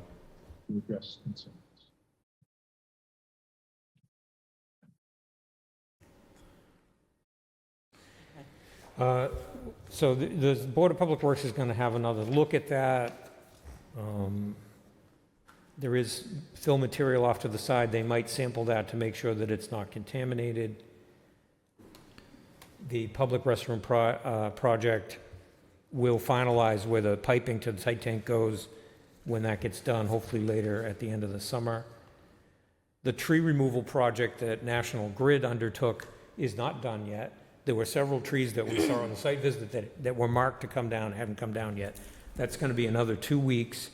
And I'm in contact with them about making sure that the town's fiber optic line goes from any old poles that were there to the new poles that are coming in. I have reached out to, Grid will do that? they already did with some of the Yeah, poles. but they'll do the ones that aren't. Yeah, I'm waiting for them to get back to me. The forester knows the group that's supposed to talk to me about that. Yeah. And then Project Adventure has some materials out there, and I did reach out, but I didn't hear back from anyone yet. Okay. Brendan, I have a question. You just mentioned fiber optic lines. Is that Yeah. Fiber internet? So it can carry anything. Right now, the fiber optic lines are carrying the camera data that's from the security cameras on the Grove back to the water plant where it then gets dumped into our network. But there's unlimited bandwidth there. So if we wanted to have internet, for example, out at the Grove, all you'd have to do is hook that equipment up and connect it with our internet point of presence back on our network and send it out there, and you just use outdoor broadcast appliances, and you could provide it. All right. I think I was just misunderstanding because as far as I know, we don't have fiber internet in Essex as a So whole. the only fiber that, there's no fiber optic internet in Essex, only Comcast. Verizon does have what they call dark fiber on the poles, but the density in this town is not enough for them to roll out Fios. They haven't even rolled it out anywhere in Cape Ann, including downtown Gloucester, which is... Really? Yes, which is, you would think would have the density for it. Comcast has a fiber optic backbone, but then it's coaxial cable service from there. So that's the only thing, all in Cape Ann. If we wanted to provide, so the town has its own municipal fiber optic network, because when National Grid got permission for each one of its poles, it pledged to allow us to use the pole for our own purposes. And so not only do we have fiber optic interconnecting our buildings, it's municipally owned, we have fiber that goes all the way to the town of Danvers to connect with the North Shore IT Collaborative, and that's running on privately owned utility poles in all these towns all the way through, because all the towns have the right to put fiber up. So there is fiber that's lit up for municipal purposes only in Essex. Thank you. Yep. One thing I wanted to clarify, there was a remark about the backfield and its use. And I talked to a couple people in the Little League who said during the season it gets a lot of use. So it's out, The second season is one. over. The second one. Yeah, the back Yeah. one. I So, thought so. yeah. All right. So we'll work on all of those things and follow up on each one when we have more information. The next item has to do with the fact that at the end of the fiscal year, and the state goes on the same fiscal year as the municipalities, the legislature determined that there should be a supplementary budget, and the town has received an additional $60,000 in that supplementary budget for the study of the town bridges. And I think what we have here is a vote to approve that contract when it comes back from the state. Oh, to ratify it? Well, no, because the contract hasn't come in yet. Okay. It would be a vote. For the chairman to sign. I'm trying to think of what no, we did. You signed it, but it hasn't come back yet. So it would be to ratify the chairman's signature of the contract for that money. So move. Second. All in favor? Yep. Aye. Aye. And then how do you want to handle Phase 2 contract with Weston and Sampson? Do you want the Board of Public Works? You probably don't want to pre-approve it, I guess is what I'm saying. The Board of Public Works is going to look at what should be done next based on the Phase 1 report, and then come to you with a specific proposal for what should be done in Phase 2. I think that makes sense. Yeah, so I'll bring that back to you. Nick's questions on that study I thought were good. Yeah. The loading and all that. Yeah.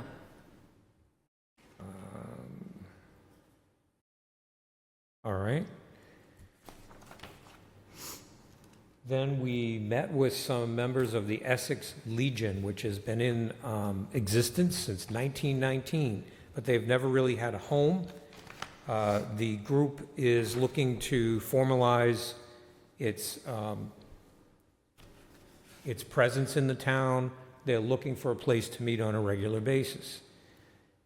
The Legion has suggested that they would like to do some upkeep and maintenance on the Grove Cottage and the garage and the surrounding area, that portion of the Grove, if the board would consider giving them a license to utilize the cottage for their meetings and perhaps special events. They could do that year-round because we're going to have both heating and cooling that doesn't rely on hot water. It's not forced hot water, it's through-the-wall electric. And I could put together, if the board has interest in this, a license for the board, for the Legion to review, and then eventually for the board to review. But we're at the stage where the board should consider whether you like the concept of it. Yeah, I mean, if we, I like the idea, but we need to be kind of specific. Once they've done some of the obvious projects, 5 years from now, what do we want to have them do as maintenance and that type of thing down the road? And also, they're looking at every 2 weeks. Are they really looking at every 2 weeks? That's what Or is it every month? No, didn't it say every 2 weeks? Every month, I thought. Oh. I thought the thing said weekly, and I was like, Yeah, I wow. thought I said, yeah, Oh. maybe it was weekly. Yeah. And I'm like, that's a lot. And if they Yeah. want to have special events there as well, that ties up a lot of the time Yeah. there. So that if they did have a meeting and somebody wanted to rent and pay, that they get trumped by that. Stuff like that. It's you know. probably going to be weekdays when most people probably won't be renting it. but- Probably. So is there enough interest from the board for me to put together something in draft so that you can start to look at the possibilities and the conditions you could put in the document? Yeah. But it needs to be long enough so that it's worth their while to do some big jobs. But A license can only go for 3 years at a time. okay, so that's probably long enough. Yeah. Because otherwise it becomes a lease and that's a town meeting decision. Yeah. What's their active membership? 3? No, there's more like 8 or 9. Yeah, think they is said what they they got some said. new recruits, but they want to Oh, They want okay. to grow the organization. So but they are nobody recruiting. I mean, Okay. clearly, we didn't know they even existed. They would like this opportunity to help them grow, actually. Right. We have a Okay. place, come to our meeting, you know, that type of thing. Are they gonna make it like other legions where you can get a good drink cheap? No, because there's no drinking without a special one day. Yeah. Okay, different brands of tea. Okay, so I'll put that together, and then a letter to encourage building numbering bylaw compliance. I did put together a letter for the board's consideration. I did show it to the volunteer who helped undertake this work, and her only comment was, instead of saying recently, a volunteer in collaboration with the Essex Fire Department, should rather it say recently the Essex Fire Department in collaboration with a volunteer, Yeah. and so forth and so on. Yeah. I don't have my copy here, but I didn't particularly like the last paragraph where, Okay.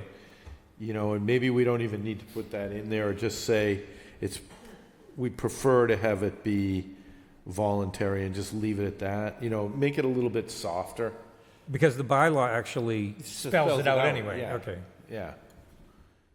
Thank you, Peter. And we did get back today an Excel spreadsheet from the assessor's office with the folks that are known not to have the number. I think there's about 70 on there. And so if the board is ready with this, Oh, it's down from 290 or whatever the number? well, by the time, so Sally was away on vacation. She came and she explained what all the notes meant, and we gave that to Patty, and wherever there was a particular notation, she put it on the spreadsheet, and it was 70. Oh, that's great. Yeah. Good. Right. And so if the board is okay with the switch the volunteer and the fire department up at top, and we talk about encouraging voluntary compliance, and that's it on the bottom, we can get this out. What is the penalty? Do you know? $50 after 2 times or something. The first time would be a warning. So even after this letter goes out, if you decide to do some enforcement, the next letter could be, hey, do you remember the letter we sent out, Right. last August? Well, we noticed you haven't done it, and so this is a written warning. So even after this, there'd be a chance to say this is not Yeah. a financial problem thing, a financial fine. All right, so do you want to vote on sending this letter out? So moved. I'm sorry, I have one quick question, just because the first paragraph talks about the fire department, and then the last paragraph talks about it being the chief of police to contact. Because it's enforced by the chief of police if we were going to do enforcement, but that part's coming out. It's Okay. just going to say it's the preference of the board to encourage your voluntary compliance. okay. Thank you. Thank you. So do you want a motion to approve? Yes, as revised. Second. All in favor? Aye. Aye. Thank you. Okay, down to, public comment. Is there any public comment online, or there's no one in the room? So anyone that wants to raise their hand and comment, you can. Okay, on to other business. Can I have a motion to ratify the chairman's signature of a public safety wellness grant application offered by the town's insurer, focusing on cardiac wellness for police personnel, and this grant has been awarded? So moved. Second. All those in favor? Aye. Thank you. Consider the approval of an application for a Great Place to Work grant offered by the town's insurer, focusing on providing cooling vests to town personnel who work in hot conditions. So moved. What are they? How are they cooled? Is it like you put ice in them? Erin knows all about it because she's been studying it.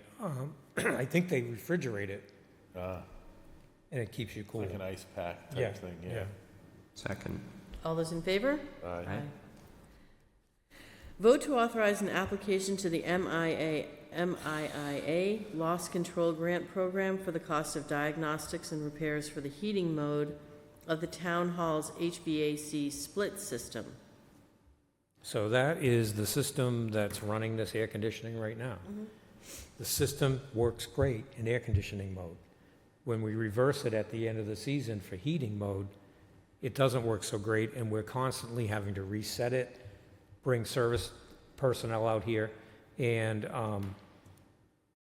we're getting a quote right now from our service contractor that will allow them to come out in a comprehensive way, probably after air conditioning season, because they're going to have to run it in heat mode to test it, and even involve the manufacturer's representative so they can really understand, why is this thing not working? Because it's not completely dead. The compressors are working. We're getting air conditioning. We're not getting heat when the loop is reversed. And there are, I'm sure, a number of reasons why that could be. But when we do go to heat mode, sometimes it works for 2 weeks, sometimes it works for 2 days. And I'm out there pushing buttons and stuff. And Turn it off. You tried to turn it off and then turn it back on? we tried that, yeah. Did you unplug it? In a manner of speaking, yes. Sometimes these systems, they're not supposed to be below a certain temperature for heating. You know what I mean? And I don't know if this is one of those, but like It's 50 degrees or something, if it's colder than that, it's gonna get less and less effective. Yeah, this is supposed to go down to, I believe, it's not supposed to not work, all right? It's just supposed to be less effective. Right. I believe under 20 degrees. Yeah. But we have it fail even when you're trying to provide heat 55 or at 60. 40 degrees or Yeah. 45 degrees. Yeah. So I believe, I've already talked with our loss control representative, this would be a way to have that $10,000 on someone else's dime and hopefully get it done once and for all. So what's the vote? You want a motion to, you want to make the motion? Motion to approve. Motion to approve the Application, Yep. application for, how much? $10,000. $10,000 for diagnostics and repair of the heating mode in the town hall HVAC split system. Second. All those in favor? Aye. Thank you. Vote to approve and sign the warrant for the 2026 state primary in November, I'm assuming. September. Oh, no, September. Did we have a copy of that? It was in the folder. To sign it. Yeah, we It was in signed the it. Oh, it was in the signature. folder. Oh, Yeah. okay. I didn't pay attention. That's okay. Do you want to see it? How hard is it to find it? Sorry, I didn't take the time. No, I believe it would be November, right? No, this Primary is primary, September first. September. Not remember? the, yeah.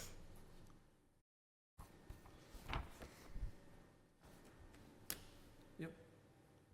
September 1. Oh, but it doesn't list the people. It just gives you like the office. Yeah. That's because the state,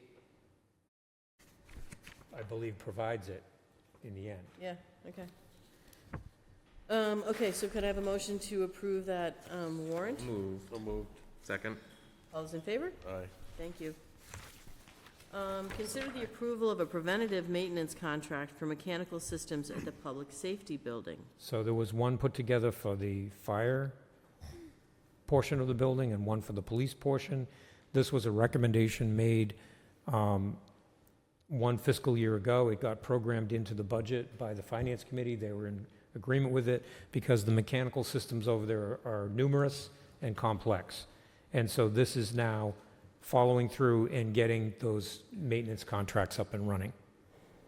But it comes to you because each one is over $5,000. So moved. Second. All those in favor? Aye. Consider the approval of a contract to add a second cooling unit in the police communications room for redundancy.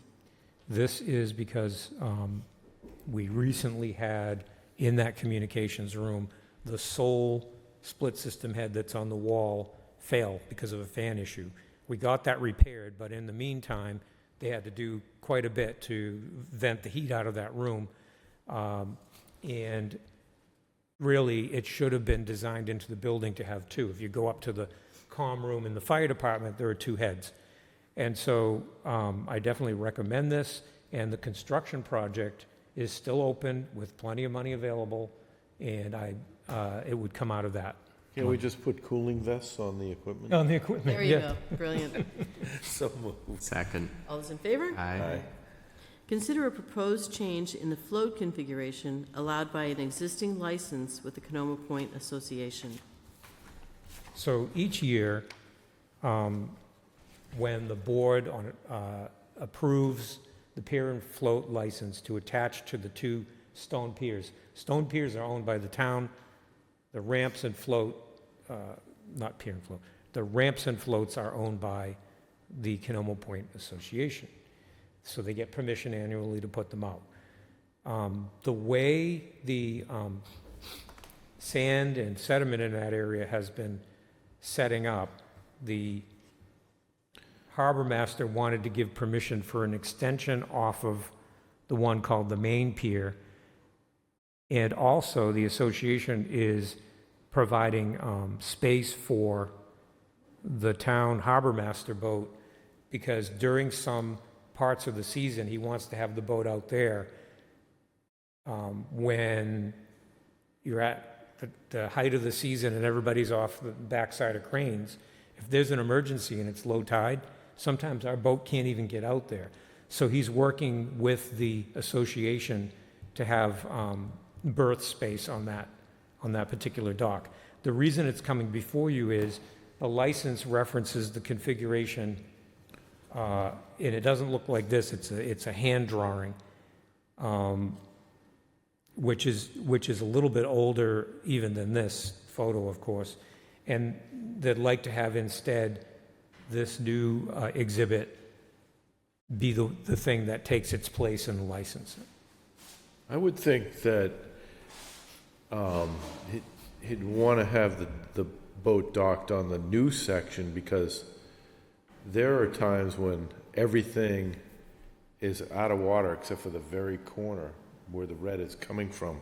At least in past years, I don't know about since post-dredge, but I know that you can't even get a boat back in behind there at a negative tide or even just a regular low tide. So you might want to do a little research and see where the best place is to put that. Well, let me ask him about that, and you can bring it up at the next meeting so you're sure of what he wants to do. Yeah, because you can't get a boat in there at lots of Good to different know, low tides, all right. yeah. So why don't you table it, and I'll bring it back. Okay? Motion to table? No, I think just Table. take no action on it. Great. Sorry. But that was a good try. Consider the approval of the annual Coast to the Cure cycling event on Saturday, September 19th, 2026, sponsored by Neurofibromatosis Northeast.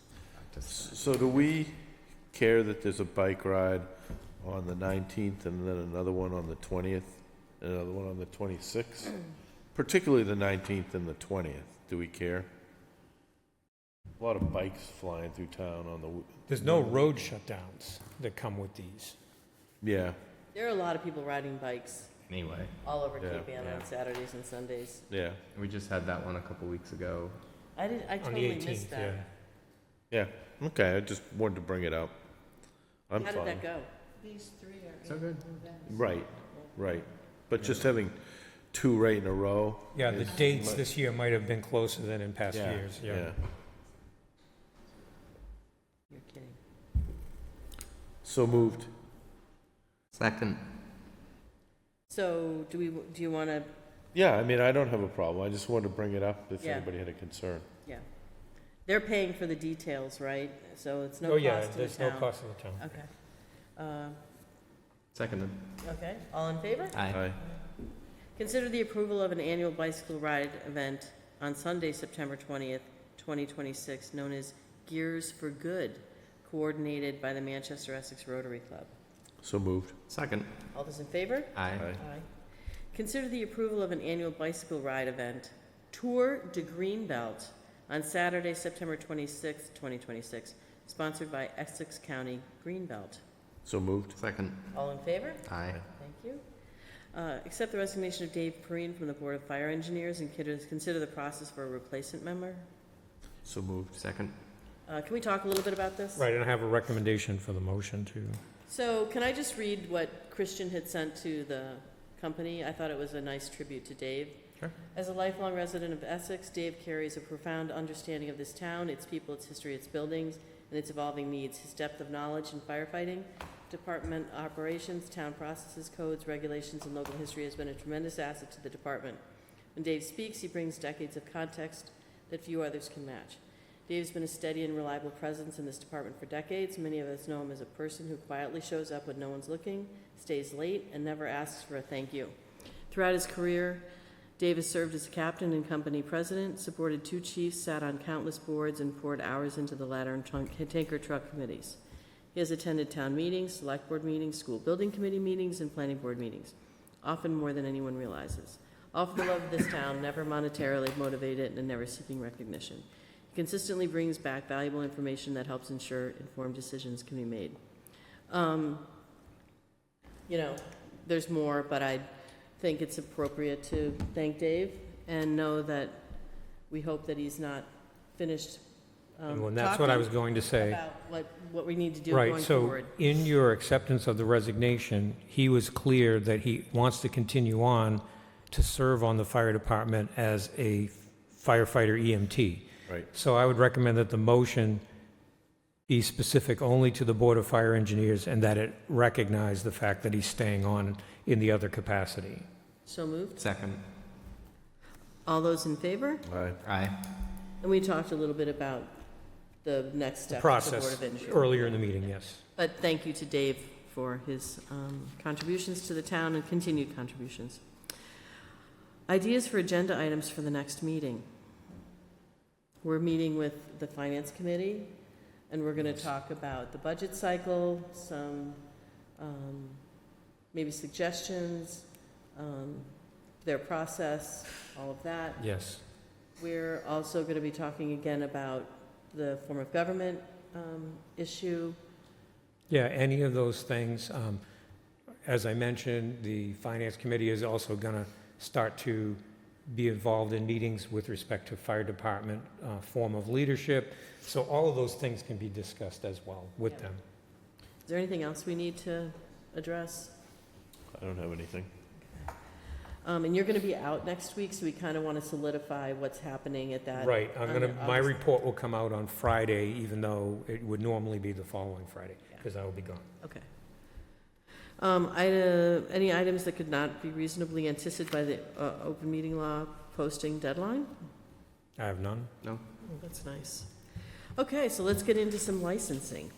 Can I have a motion to approve a one-day wine and malt, or several one-day wine and malt licenses for the Essex Historical Society and Shipbuilding Museum, Katie Montgomery, for use on Wednesday, September 9th, 2026, between the hours of 5 and 7 p.m. at the Waterline Center at 66 Main Street.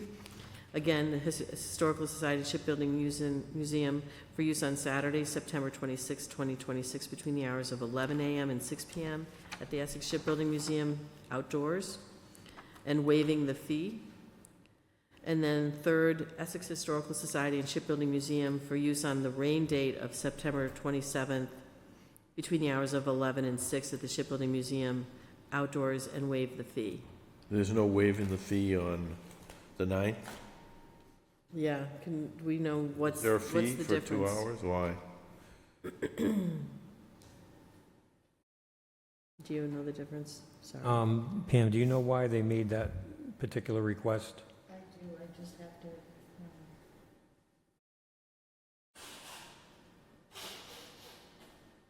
Is it because the school's involved with a couple of them?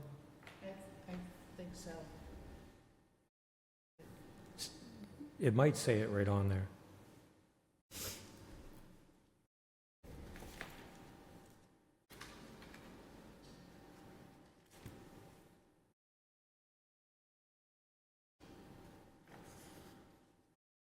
How much is the fee? It's a Chamber of Commerce thing. Oh, And it's,